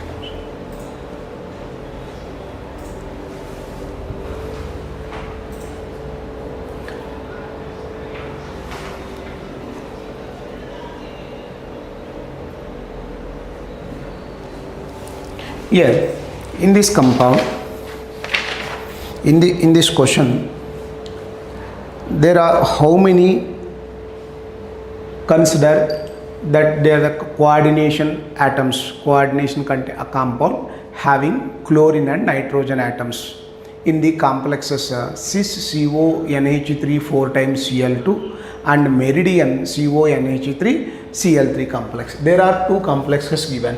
One is cis cobalt NH3 4 times Cl2 Cl. Here one complex is there. Another complex CO NH3 3 times Cl2. This is another complex. This one meridian complex, this one cis complex. What he is asking means, in these structures, a triangle in which there should be 2 chlorine atoms and 1 nitrogen atom. Such kind of triangular faces, how many are there in the compound? They are asking that. So the triangular faces having 2 chlorine atoms and 1 nitrogen atom. Such kind of triangles, how many are there in the compounds, right? So first of all, if you consider CONH3Cl2 complex, right?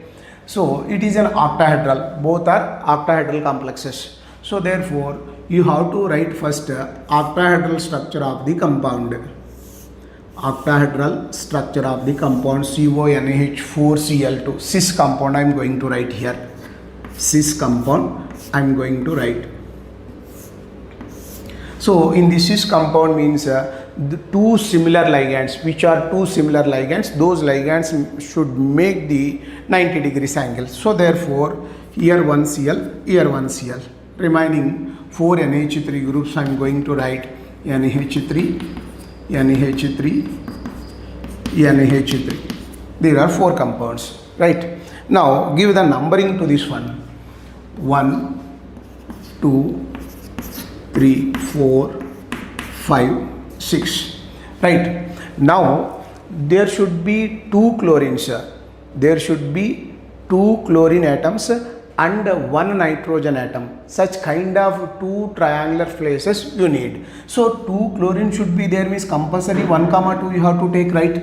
So for this one 1, 2 compulsory you have to take. This is 1, 2. Right? Where is the other nitrogen, 1 nitrogen atom here? 1, 2. This is 1 nitrogen atom. What we shaded now here? This shaded triangle will be there like this manner. In this 1, 2, 3. So 2 chlorine atoms, 1 nitrogen atom. So 1, 2, 3. There is a triangular face which contains 2 chlorine atoms and 1 nitrogen. One more. Why 2 chlorines compulsory you have to take na? So therefore 1, 2. So 1, 2 and another nitrogen. Another nitrogen means such kind of triangle where it is there. This is the another triangle. So this is the another triangle 1, 2, 4. This is the another triangle. So there are 2 compounds such kind of triangles, right? In this compound 2 are there. Now what about the meridial CONH3 thrice Cl3? This is Cl3, not Cl2. Cl3. So this structure, meridial compound, you have to write. Okay. So in this one, first of all, write down octahedron for this compound. Write down octahedron for this compound. Cobalt,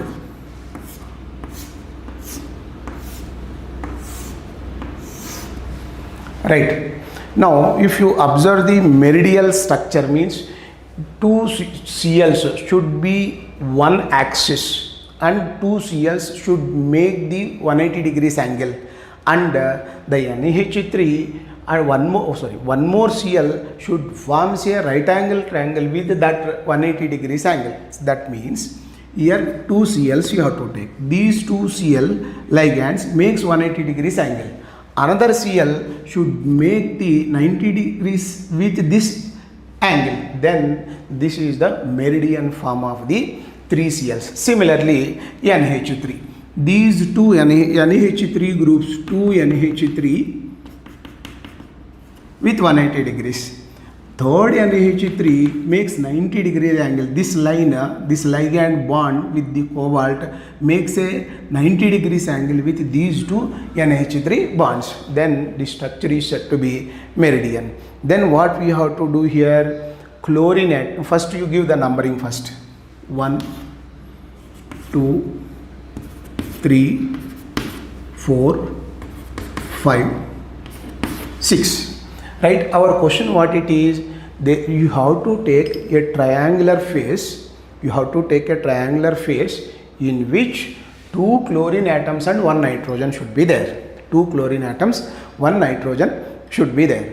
So here what happened, 2 chlorine atoms, 1 2 1 3 you have to take, 1 comma 3, right, 1 comma 3, and one nitrogen atom means this one will come, right, 1 3 4 1 3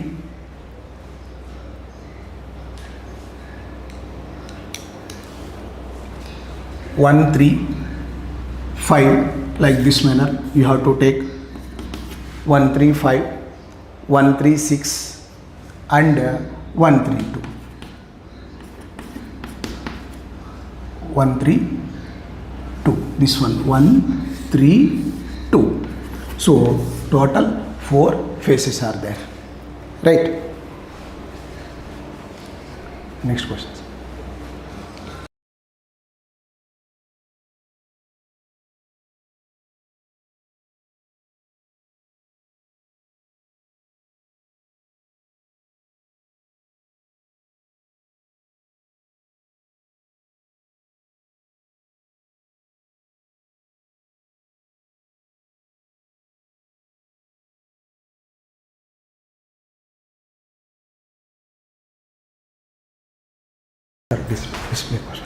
Display questions.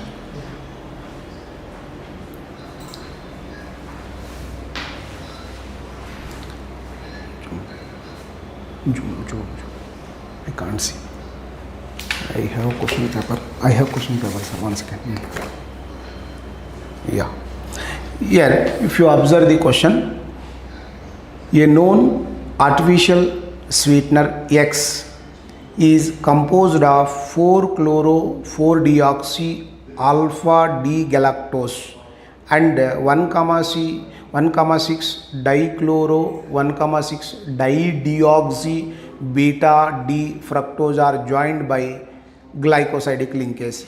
Structure of D galactose given, right? So first of all, if you observe the D galactose structure, in the D galactose at the 4th carbon the configuration is opposite as compared to the glucose. So first D galactose structure in the question only given. So what is that? CHO, CH2OH, OH, H, OH, H. So right, if you give the numbering to this compound 1, 2, 3, 4, 5, 6, this 4th carbon OH is opposite. So that's why it is a D galactose. D galactose.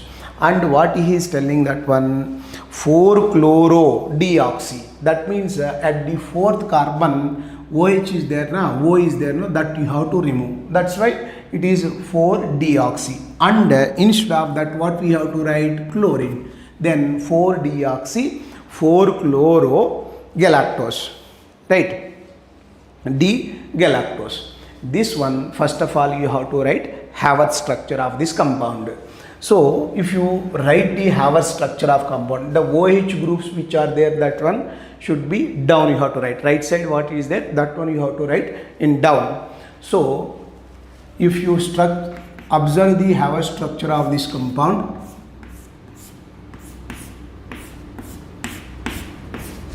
right, the OH groups, this is the ring form. Our structure means a ring form of the 4-deoxychloro-galactose. That one you have to write.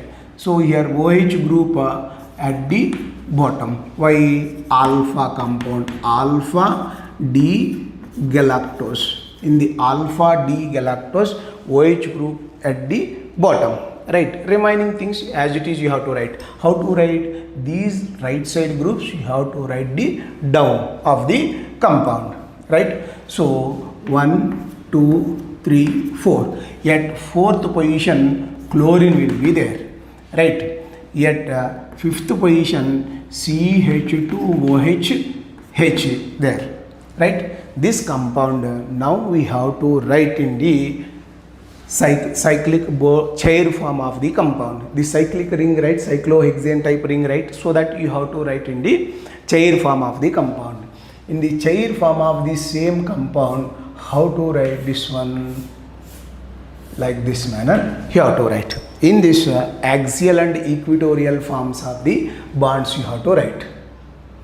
This one axial bond, this is also axial bond, and this is the axial bond, this is the axial bond, and this one is the axial bond, right? Now equatorial bonds you have to write. These are the equatorial bonds. These are equatorial bonds of the compound. This one only I am going to write in the chair form, right? So here OH is down, right? OH group. Here H will be there. H also you have to write in same manner, and give the numbering 1, 2, 3, 4. Fourth place Cl, here H, right? And fifth place CH2 OH, right? This one CH2 OH, here I am going to write here, right? Then here H, here H, and OH. This is the chair form of the cyclic form of 4-deoxy 4-chlorogalactose, right? This compound react with the fructose. Which fructose? 4-chloro 4-deoxy, sorry, 1,6 dichloro 1,6 dideoxy. So first of all you have to write the fructose structure. Which fructose? Beta fructose structure you have to write.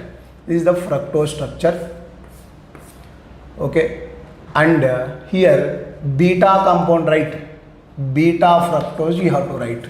Beta fructose you have to write means OH group should be at the up of the ring according to ring structure of the compound, Haber structure of the compound, right? So therefore OH, this one CH2 OH actually how to write, that we will write first, later we will check it. And 1, 2, 3, 4, 5 and 6 CH2 OH. This is the sixth carbon. But what is said in the question? 1,6 dideoxy. Remove oxygen atom, dideoxy. Instead of that, what we have to write? Cl you have to write. So now 1,6 dideoxy dichloro, 1,6 dichloro fructose. Which fructose? Beta fructose. Now it becomes 1,6 dideoxy and 1,6 dichloro, 1,6 dichloro beta fructose, right? Dichloro beta fructose. Here OH, H, OH, H, here H you have to take. This is the compound. When these two compounds are combined through glycosidic linkage. Through glycosidic linkage means what happened here? Loss of water molecule happened. In order to form a glycosidic linkage, there should be loss of water molecule from this compound, galactose compound, from the first carbon, which is alpha compound, okay? Alpha galactose, which alpha galactose here? 4-deoxy 4-chloro alpha galactose compound, first carbon OH, from this carbon OH, and 1,6 dideoxy 1,6 dichloro beta fructose, second carbon. So second carbon from this one water molecule lost here from this one, then you will get a compound, we will get a new bond between this. This is the glycosidic linkage. What kind of glycosidic linkage? This one 1,2 glycosidic linkage. Glycosidic linkage. Which one? This is alpha, this is beta, right? So alpha beta 1,2 glycosidic linkage between the alpha 4-deoxy 4-chloro alpha galactose and 1,6 dideoxy 1,6 dichloro beta fructose. So the option C is correct answer. Understood, students?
So hello students, we'll see question number from paper 1, we'll see question number 16. So it is match the following question. So let's see what is given. P is, we have a NO2 electron withdrawing group and we have a Br and here we have a oxide.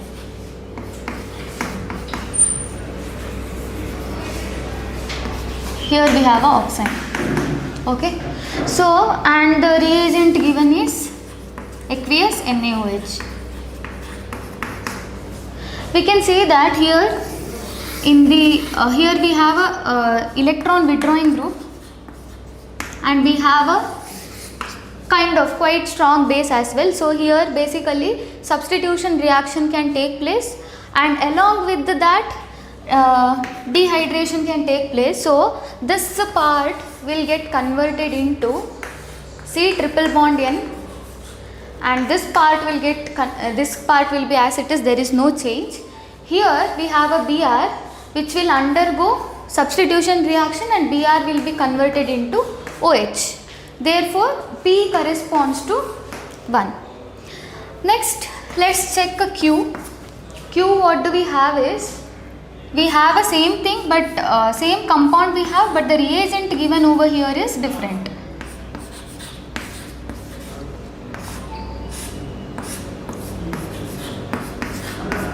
Okay, this is what we have and we have a anhydride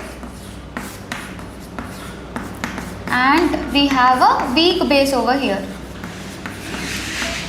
Na2CO3 is a weak base. So it is not possible for substitution reaction to occur here. So the only thing that takes place over here is dehydration, that is oxime will be converted into nitrile, rest of the things will remain as it is. So Br will remain as it is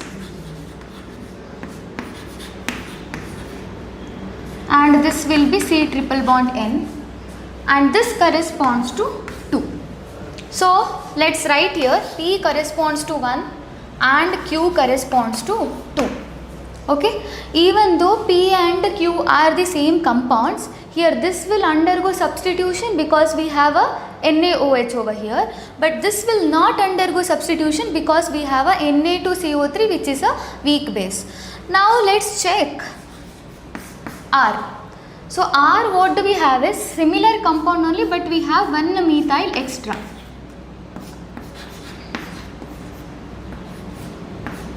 So we have one methyl extra over here. Other than that, the compound is similar.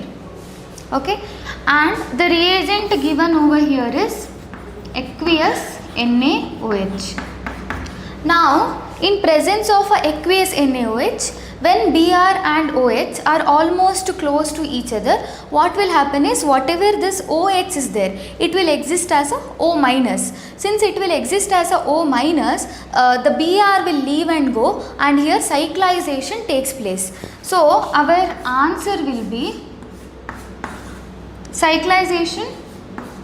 Br will go, proton will go, it will exist as a O minus. So cyclization takes place, this will be our answer, and this corresponds to 4. So R corresponds to 4. Like this we have only option B. So option B is our answer.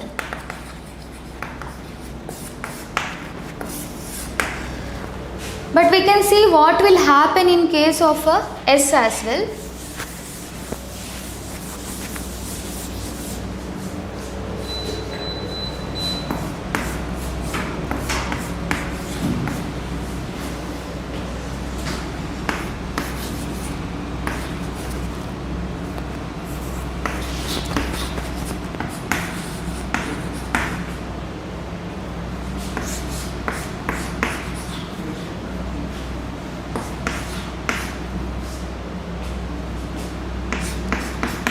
So here the reaction is simple. Here the reagent given is aqueous Na2CO3. So here simple reaction will take place, that is hydrolysis. So the bond will break over here, OH here and H here. So what I will get here is this one.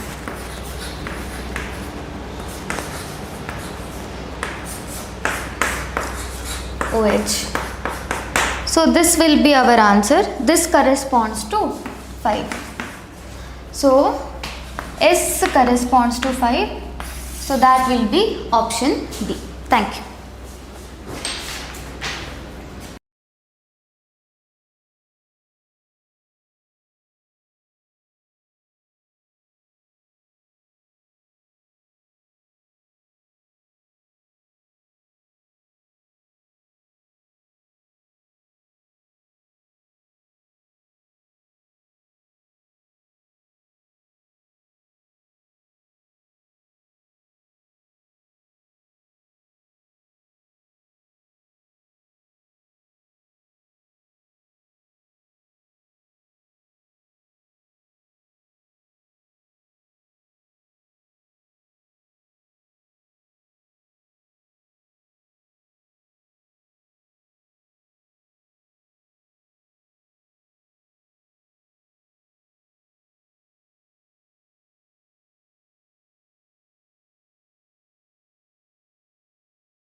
and has trigonal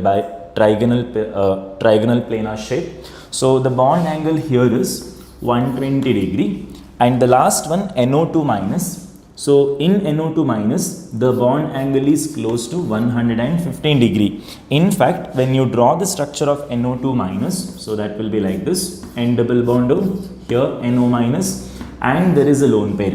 The presence of lone pair will increases the repulsion, so due to which the bond angle will reduces. So if you arrange these species in the order of bond angle, we'll get NO2 plus to be maximum, followed by NO2, then followed by NO3 minus, and the last one is NO2 minus. Hence option B will be the right answer.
Good morning, students. It's almost 12 o'clock. So we'll start the first question of paper 1.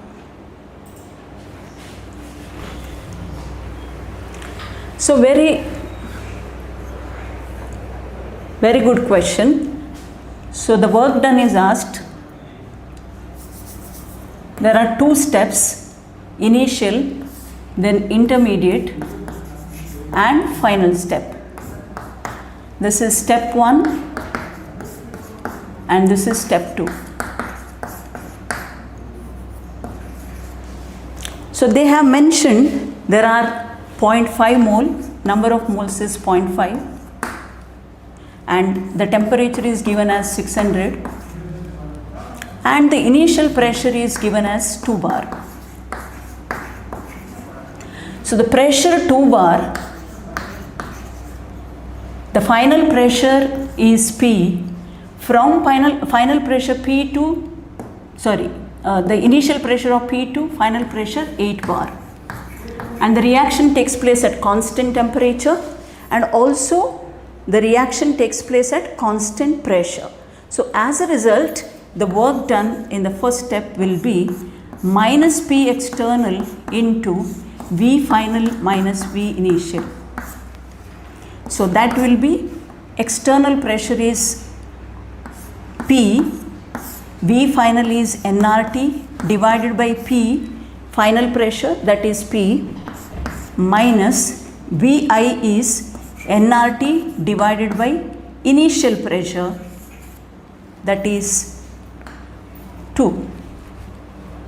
Clear? So this can be simplified as, you can write it as nRT can be taken out. So this will be P by 2 minus 1. So the next step, work done from intermediate step to final step.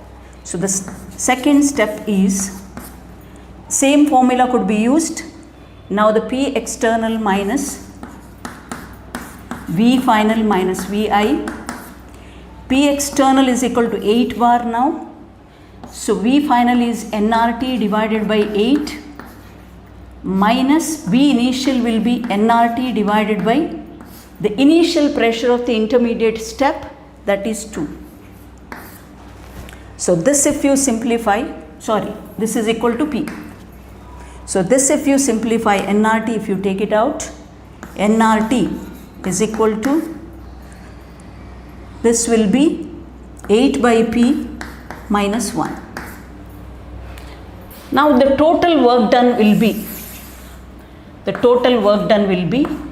the work done in the first step, work done in the second step. So the work done in the first step will be nRT into P by 2 minus 1.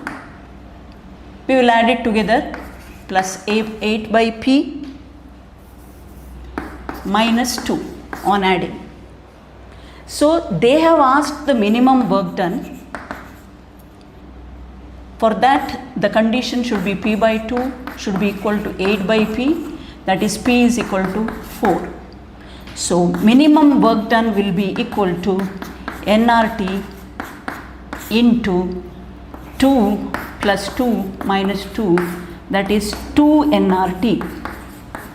So 2 into the 0.5 moles, R temperature is 600.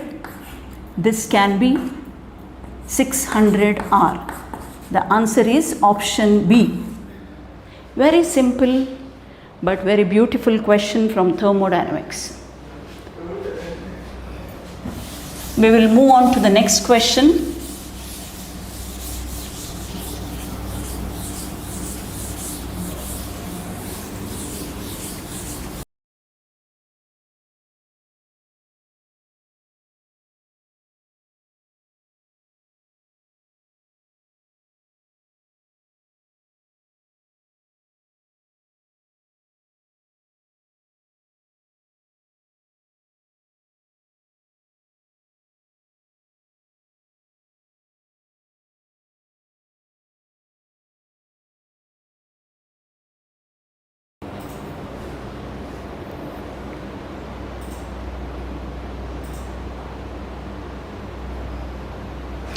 So the next question, question number 7 from paper 1, a very simple question direct from NCERT.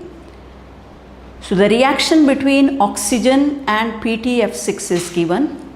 So they have mentioned there are two compounds, that is O2 and PTF6. So O2 will combine with PTF6 forming O2 plus and PTF6 minus.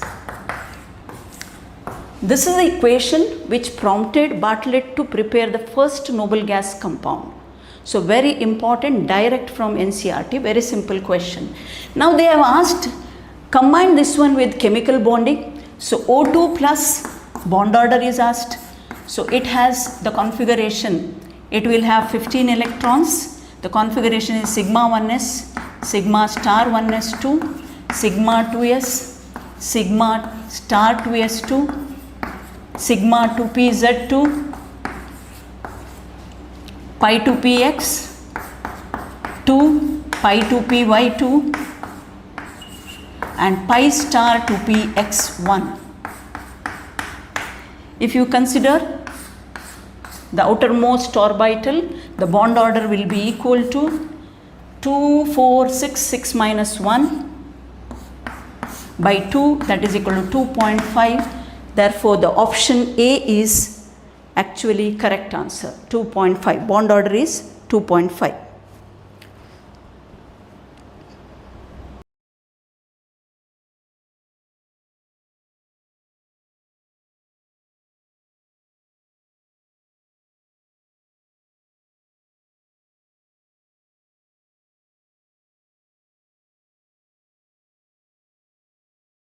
Given is 1.5, therefore this option is wrong. This option is wrong, bond order given is 1.5, it is actually 2.5. So the next one, PTF6 minus, what is the number of d electrons here? So the configuration of PT is xenon,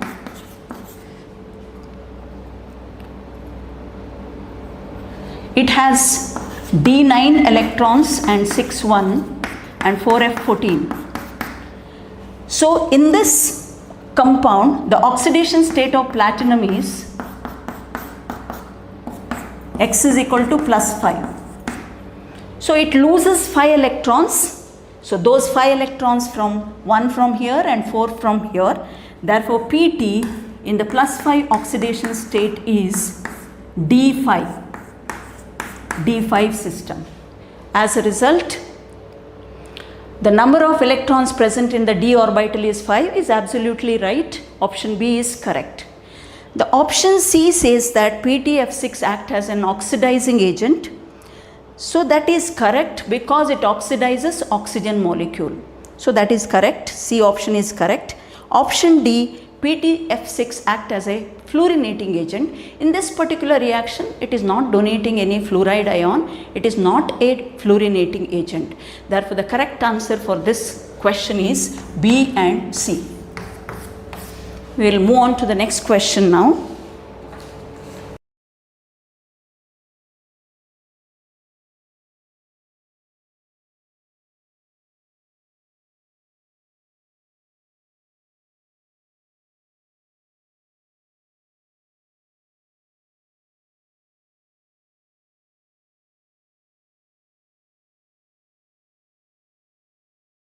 Paper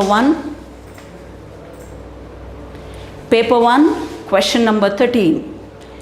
So very simple question, direct.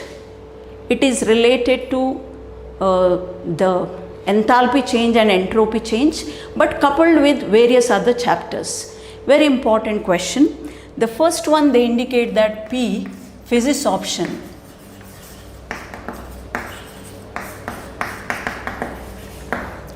So in case of physis option, the change in free enthalpy is negative because during physis option, surface energy decreases and it appears as heat.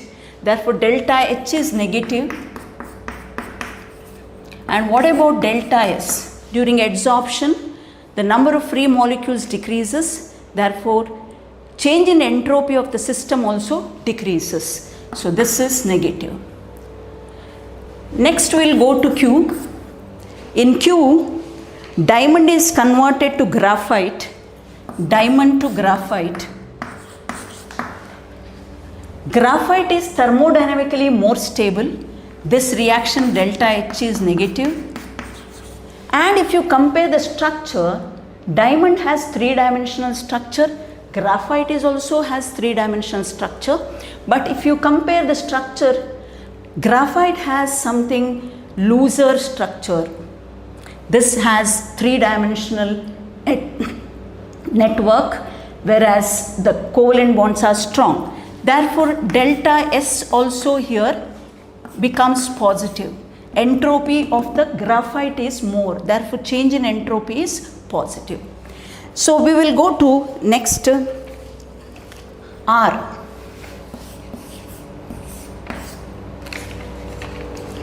So, in R, denaturation of protein is asked. Denaturation of proteins.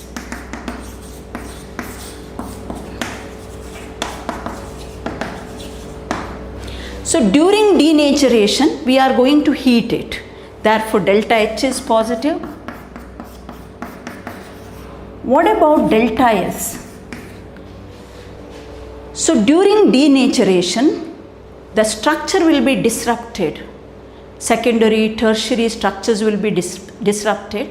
Therefore, the change in entropy is also positive. The entropy change is positive. So we will move on to the last, that is propene to cyclopropane. Propene to cyclopropane.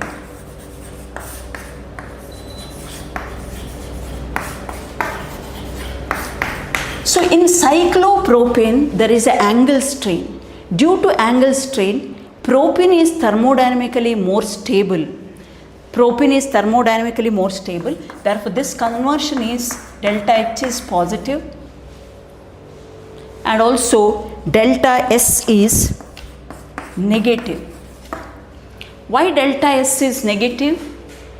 Because in case of propene, it is an open chain structure. Therefore, there is more degrees of freedom. Whereas in case of cyclopropane, lesser degrees of freedom. Therefore, change in entropy is negative. So, I repeat the options: delta H negative and delta S negative, delta H negative, delta S positive, delta H positive, delta S positive, delta H positive and delta S negative.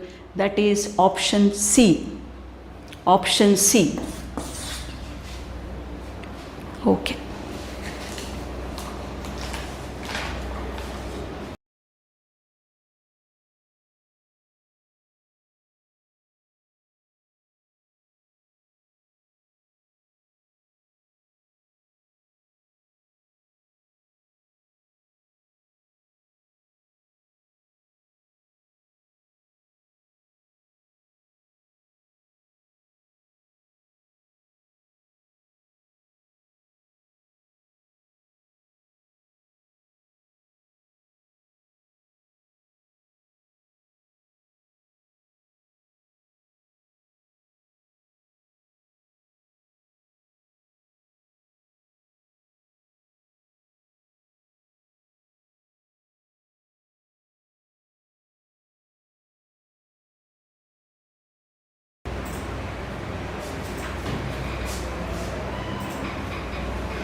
Paper 2, question number 15 and 16. STEM question. Very good question from, very beautiful question from solution chapter. Very simple. So the question number 15 and 16 we will be discussing. It is a STEM question. Now what is given? The molality of the solution is given. The solution is 5 molar. What does it mean? 5 moles of 5 molar in B they have mentioned. 5 moles of B in 100 gram of A. Solvent is a 100 gram of A. So we can find out the mole fraction of A and B. Before that, I'll calculate the number of moles of A. that is 1000 divided by molar mass of A is given, that is 50. So this will be equal to 20 moles, right? So the mole fraction of A, if you consider, or mole fraction of B we can calculate as well. 5 divided by 5 plus 20, that is 1 by 5. Mole fraction of A will be equal to 4 by 5. Now, an important Raoult's law expression can be used because they have given the total pressure in the total vapor pressure is given in the question. So therefore, PT will be equal to PA naught into chi A plus PB naught into chi B. Also, they have given the vapor pressure of A in the pure form is given. The total pressure is 100 here. The vapor pressure of A in the pure form is given as 105 into 4 by 5 plus PB naught to be calculated and chi B is 1 by 5.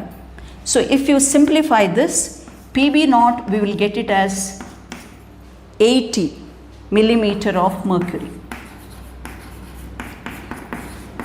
PB naught is 80 millimeter of mercury. Now, what is the mole fraction of B in the vapor phase? Mole fraction of B in the vapor phase can be calculated using the Dalton's expression, that is PB divided by PT. So PB is PB naught into 1 by 5. PB naught we have calculated 80 into 1 by 5. P total is 100. So YB will be equal to, this is 0.16. So YB will be equal to 0.16. This is the answer for second part of the question, that is 16. We are discussing 16 and 15 together. So next, they have also asked the ratio of molar volume of B in vapor phase.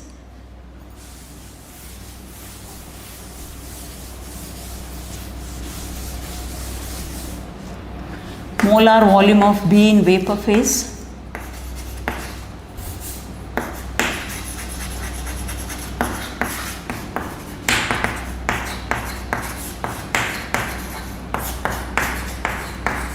Divided by molar volume of same B in liquid phase. This ratio to be calculated. So we can, for pure B, PB naught we got it as 80 millimeter mercury. Now how to find out the molar volume? Volume of 1 mole of B in the vapor phase, that is, it is equal to RT divided by P. So RT 0.08, temperature given as 300 divided by 80. Also this is in millimeter of mercury. Let us calculate, convert it into atmosphere. 80 by 760, because the unit of R is in liter atmosphere. So therefore 80 by 760 we are going to do. So this is the first part, molar volume in vapor phase. Now we are calculating molar volume of B in liquid phase. So that is, molar volume is equal to mass by density. Molar mass by density. Molar mass of B is given as 57. Density is given as 0.5. This is in gram per liter. Convert it into liter. 10 to the power of minus 3 liter. When you take the ratio of these two, so if you substitute in this equation, we are getting the answer as 2000. Just take the ratio. So the answer will be 2000.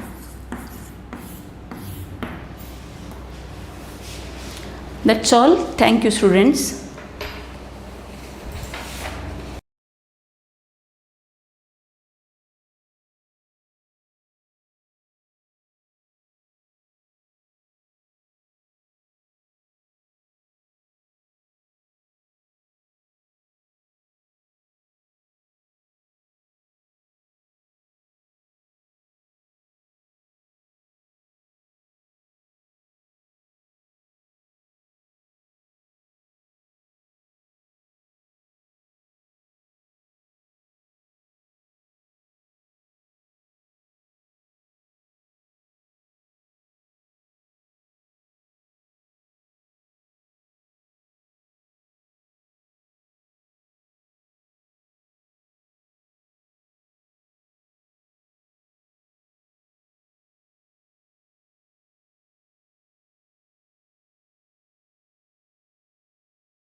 All right. And then they've also mentioned that at time T equals 0, the concentration of the reactant is R0, and of course will not have any products. Fine. And then at time T, they have said that the concentration of reactant is some R and product is P. Okay. And then let us have a look at the subsequent information that is given to us. And they have said that the rate constant of backward reaction is equal to 4 times the rate constant of forward reaction. Let me put that on the board. Kb is equal to 4 times Kf. And then you also know that Kc, which is your equilibrium constant, that is equal to rate constant of forward reaction by rate constant of backward reaction. All right. Now, I'm sorry, it's the other way around. Rate constant of backward reaction by rate constant of forward reaction. Now, I know that Kb is equal to, Kc is equal to Kb, Kf divided by Kb, and then this is Kf as it is. I have changed it, I'm sorry. And then I know that Kb is equal to 4 times Kf. Alright. And now what happens is F and F gets cancelled out. Therefore, Kc is equal to 1 by 4. Okay. So equilibrium constant is equal to 1 by 4. Now let's get back to this one here. I know that equilibrium constant is equal to concentration of products by concentration of reactants. And then I also know the Kc value. That is what? That is 1 by 4. That's equal to concentration of products by concentration of reactants. Then in the next step, I understand that if I simplify this further, concentration of reactants is equal to 4 times the concentration of products. So from here we understand further that concentration of reactants is going to be greater when compared to that of products. And hence the conclusion we can draw is this. Anyway, the initial concentration, the initial molar concentration of the reactant is going to be R0, and that is constant. So therefore,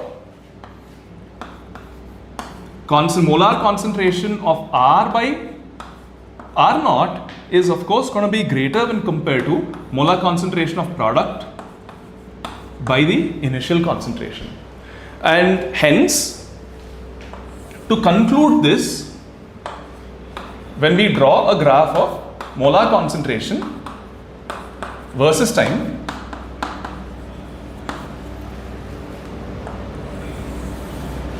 the molar concentration of reactants goes on decreasing till a particular point, and then it remains constant, and then the molar concentration of products goes on increasing, and then at equilibrium it remains constant. And since we have understood that the concentration of reactants are more dominant when compared to products, the graph follows this particular sequence.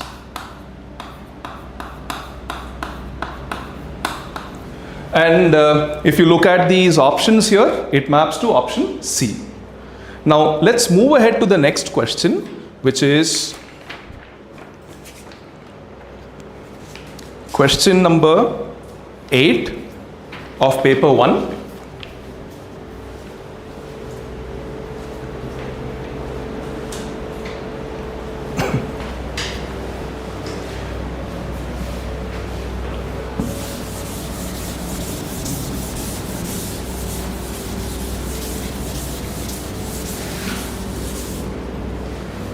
Now, this is a question based on combination of hydrocarbons, Friedel-Crafts alkylation, and then you have aldehydes and ketones involved in it. So it is a beautiful question. Let's try to solve it.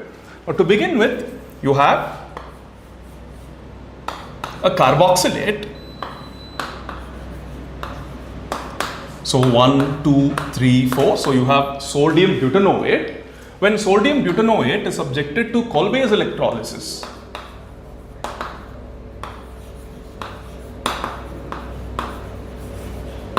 there is going to be a decarboxylation, there's going to be loss of carbon dioxide, and the reaction is going to proceed via formation of free radical.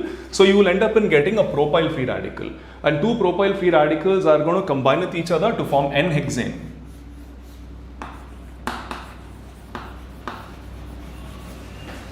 And then subsequently in the next step, you are reacting it with vanadium pentoxide at a temperature of 500 degrees Celsius, 10 to 20 atmosphere.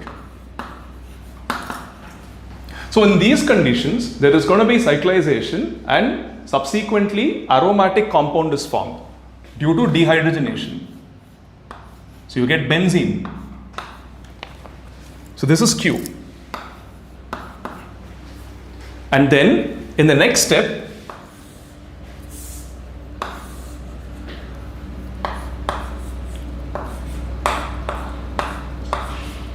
you have phthalic anhydride that is going to be reacted with anhydrous AlCl3. And during this reaction, there is going to be Friedel-Crafts acylation. This is a Friedel-Crafts acylation wherein the AlCl3 is going to form a coordinate bond with oxygen, and then in turn, the bond between carbonyl carbon and the oxygen is going to break, leading to formation of an acyl carbocation, and in turn, there is going to be acylation taking place. And subsequently, there is deprotonation, and as a result, you end up in having a carboxylic acid being formed as well. So let me draw the structure of that compound.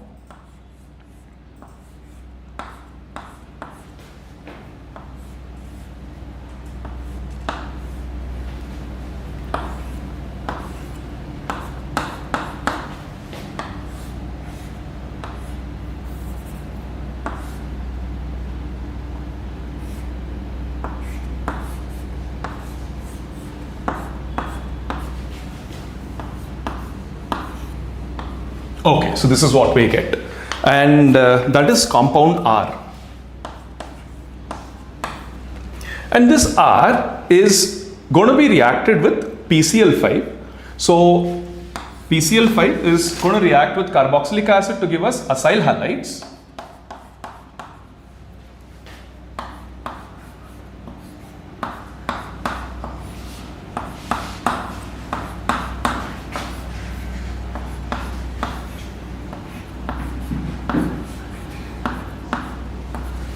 And then in the next step, you are going to react it with hydrogen, acyl halide, and then you are going to react it with hydrogen in presence of palladium sulfate. Where this gets reduced, acyl halides will get reduced to form aldehydes.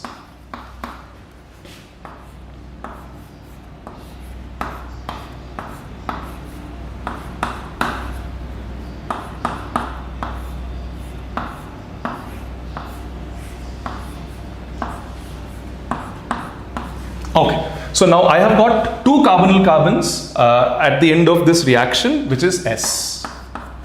Now we are going to react it with hydrazine.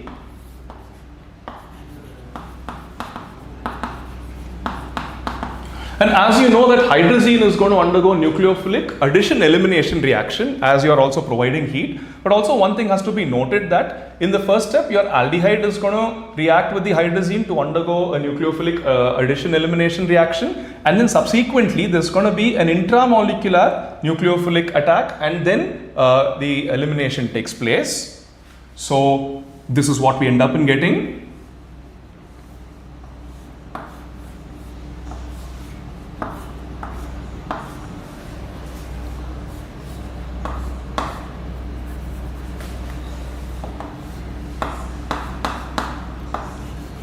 So you have this nitrogen, which is in turn going to be bonded to another nitrogen.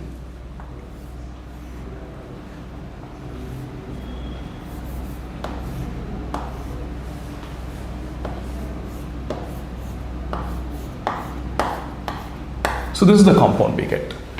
Now there are certain options that corresponds to this. So let me read it out. And before that, this is T. Okay, now let's have a look at the first one. It says S upon reacting with ammoniacal silver nitrate solution, that results in formation of silver mirror. Yes, because we have an aldehyde. which is going to give us a positive result towards Tollens reagent. So A is right.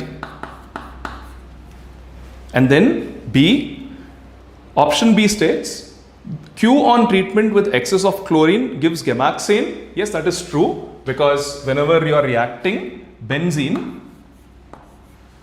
with excess of chlorine, you get BHC. So therefore B is also right. And then they have said T is a heterocyclic compound. Yes, it is a heterocyclic compound because I've got two nitrogens involved in this compound.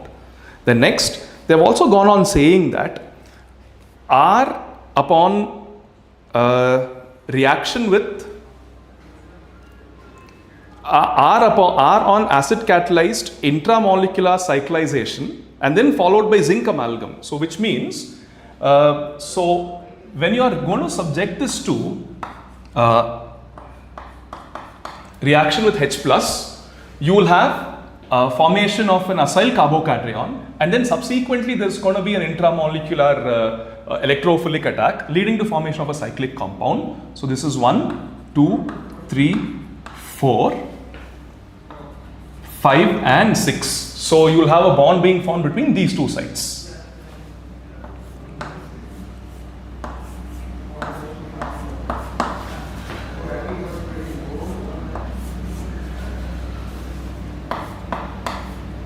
So this is carbon 2.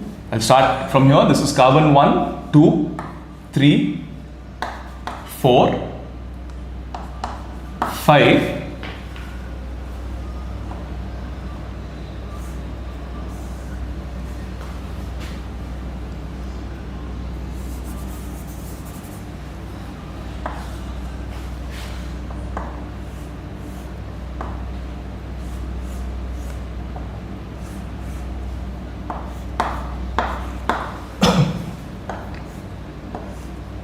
Okay, so this is 5 and this is 6.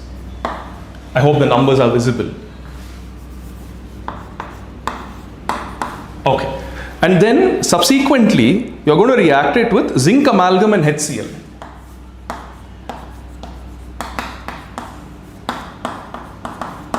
When you react it with zinc amalgam and HCl, it will undergo Clemmensen reduction.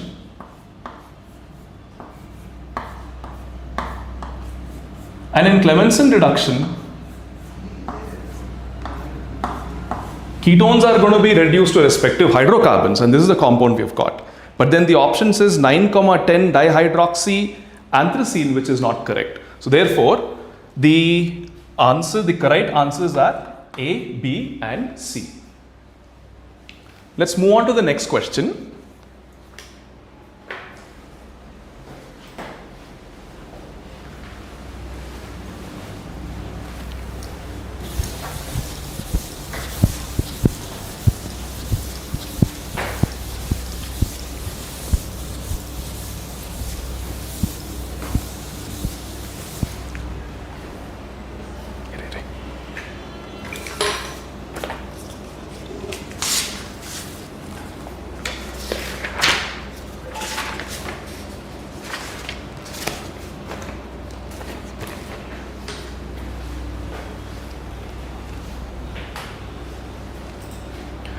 So if you have a look at this question, this is a STEM type problem where you have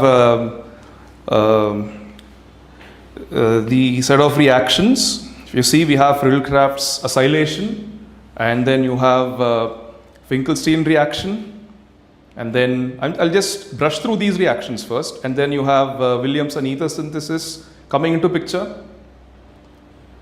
and I see sodium borohydride, which is a reducing agent.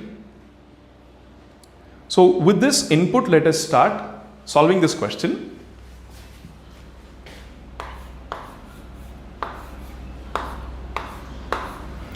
So we have metaxylene.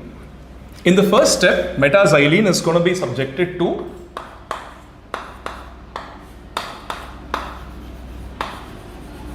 Friedel-Crafts acylation reaction. And as you know that it is an orthopara directing group, and hence acylation takes place.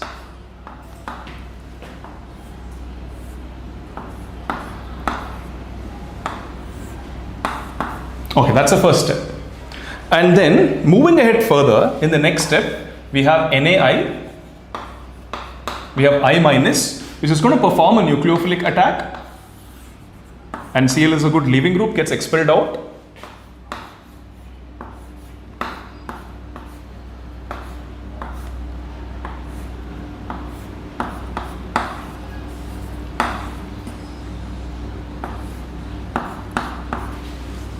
Okay, so that's the next step. And then subsequently, you have a sodium phenoxide based compound.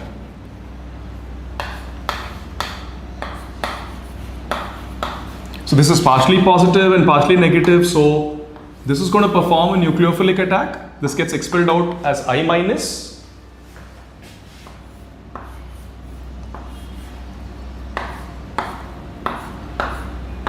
So this is what we get.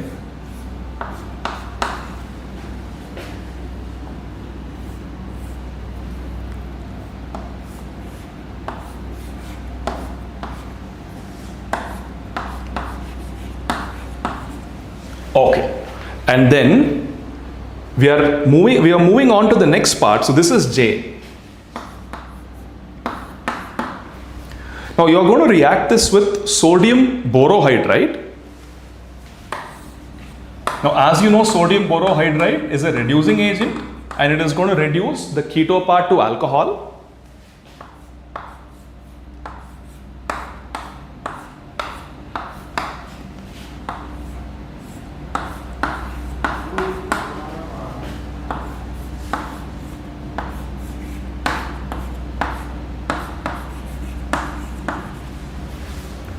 And then in the next step, you are reacting it with PBr3 to get K.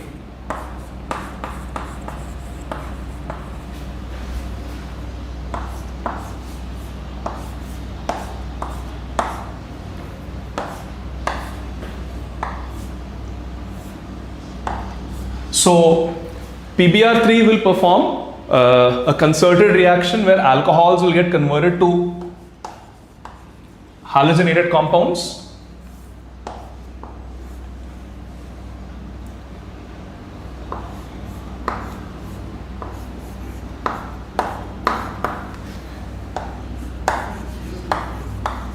Okay, so this is what we get. And then subsequently, we have K here. And if you were to check the molar mass of K, the molar mass of K happens to be equal to 350 gram per mole. Okay, and then in the next step, there are two pathways that K is subjected to.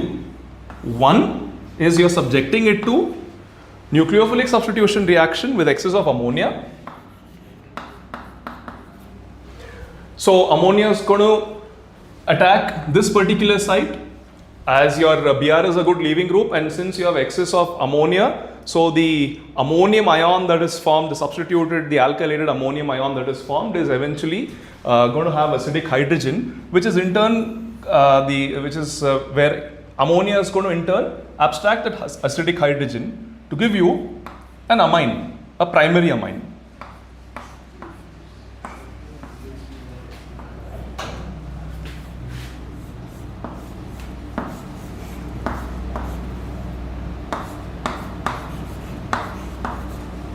Which is this compound. Okay, so if you carefully notice this, so this is compound M. This is compound L. It's a nitrogen containing compound. And if you were to subsequently look at the passage which is given below, it says that you are going to subject this compound to Geldar's method of nitrogen estimation. And as you know that the nitro, if you have a nitro group directly bonded to benzene, the nitrogen is not going to be detected by Geldar's method. So it is only this nitrogen which is here bonded to the hydrocarbon chain. So that is going to respond to the Geldar's method. And so that is L. And if you have a look at the molar mass of L, okay, I think I have been missing out an oxygen here. I have to update it.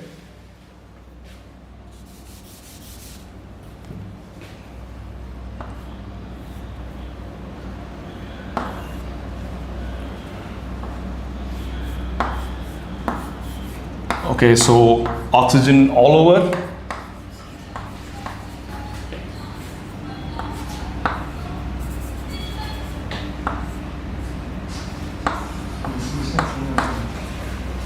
And then here again.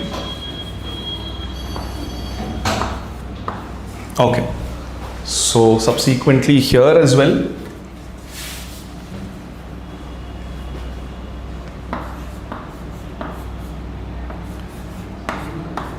Okay, so if you have a look at the molar mass of L, it is equal to 286.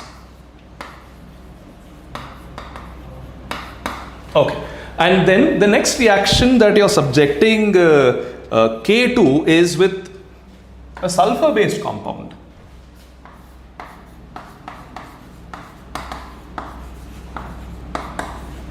So here,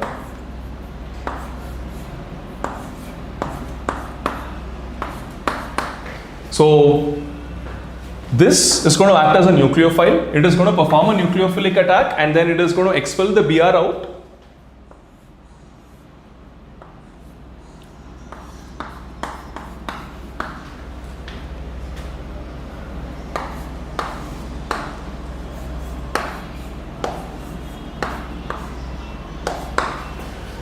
So the NO2 here is missing, and then let me also mention the NO2 here as well.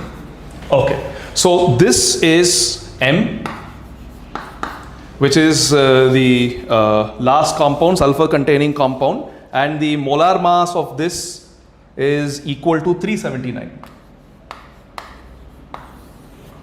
Okay, so this is a flow in which the reaction takes place. Now I'm going to clean up the board so that I can move on to solving the questions. Sir, questions torsi.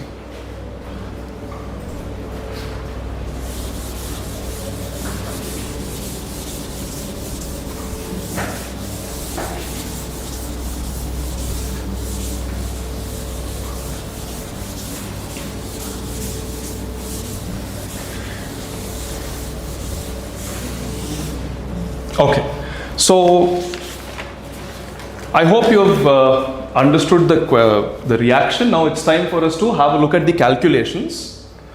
So if you have a look at the molar mass of L,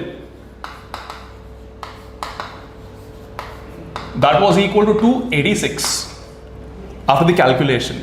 And then in our problem, they have given the amount of L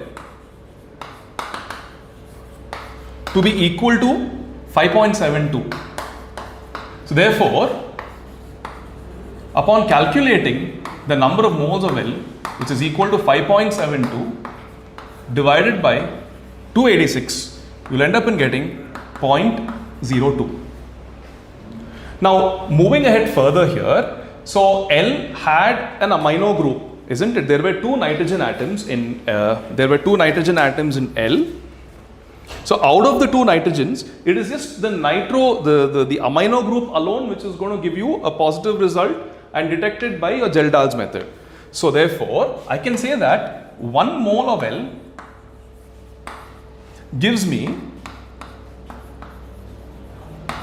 1 mole of nitrogen that is going to be detected in your Geldar's method, and then that is in turn going to correspond to 1 mole of ammonia that's going to be released out in the process of Geldar's method. So therefore, in this case, I have 0.02 moles of L, and that is going to correspond to 0.02 moles of ammonia. Now we are in the last leg of the calculation. Now we know that H2SO4 will react with ammonia to form ammonium sulfate.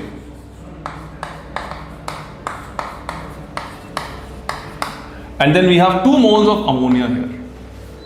Alright, and if you see here, this is how the reaction is taking place. 1 mole of H2SO4 reacts with 2 moles of ammonia. So therefore, I have 0.02 moles of ammonia being formed, and that is in turn going to require 0.01 moles of H2SO4. All right. So now if you see here, they have given us the volume of H2SO4 required, and then if we see, they have given us 1 molar H2SO4. Now you know that you are supposed to calculate the volume, and you also know the expression, that is number of moles is going to be equal to molarity into volume, and then I have 0.01 moles of ammonia, H2SO4, that is equal to molarity divided by, that's equal to volume divided by the molarity given is 1. So therefore, volume is equal to 0.01 liters. And then to convert it to ml, you have to multiply it by 1000. Hence the answer is going to be equal to 10. So this is the solution for the 17th question. Now let's have a look at the 18th one. So your 18th question is asking us to assess the sulfur estimation by Carrier's method, and they have given us the amount. They have asked us to find out the amount of barium sulfate that is formed from 3.79 grams of M. Now if you have a look at the molar mass of M,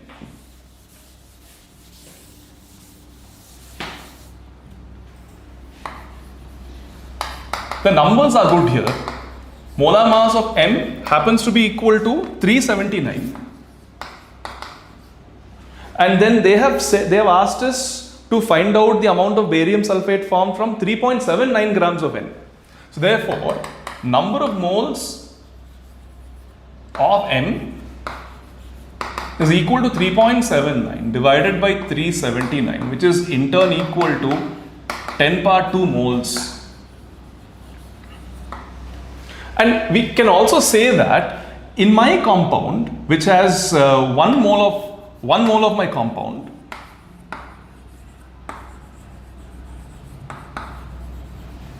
is in turn going to have 1 mole of sulfur in it.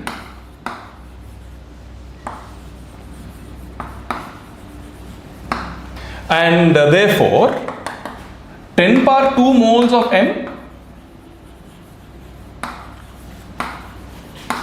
is going to correspond to 10 power minus 2 moles of sulfur, which is in turn going to be forming 10 power minus 2 moles of sulfate ions in the process. So now I know that sulfate ion is going to be reacted with barium ions in the Carrier's method to give us barium sulfate. So I understand that we are supposed to get 10 power minus 2 moles of barium sulfate. And you know that the molar mass of barium sulfate is 233.9 grams. So 1 mole of barium sulfate weighs 233.9 grams. So therefore, 10 power minus 2 moles which we get here is going to be equal to 233.9 into 10 power minus 2. So that is in turn equal to 2.339 grams. And they have asked us to round it off to the nearest integers. Therefore, the answer is rounded off to 2 grams. So with that we come to an end on the paper discussion of both advanced paper 1 and paper 2. So I would like to share certain observations with regard to the advanced paper that we had this particular year. Now we have had around equal share of questions from physical, inorganic and organic. We had around 10 questions in physical, 11 in inorganic and about 13 questions in organic chemistry. So predominantly organic. And our personal assessment is that the questions from inorganic chemistry were fairly easy and straightforward, and they did not, your IIT did not test the students based on some complex reactions or some unknown reactions. But if we have a look at physical chemistry, it had a mixed baggage of questions. Some of the questions, in fact, was slightly on the challenging side, especially the questions on electrochemistry. It was a little tricky. And if you have a look at organic, predominantly though organic was easy, again, there was this column match question, which in fact, wasn't too direct. It was again on a trickier side. So overall, I would rate the chemistry to be a moderate paper, and we hope that the students have done well. Thank you.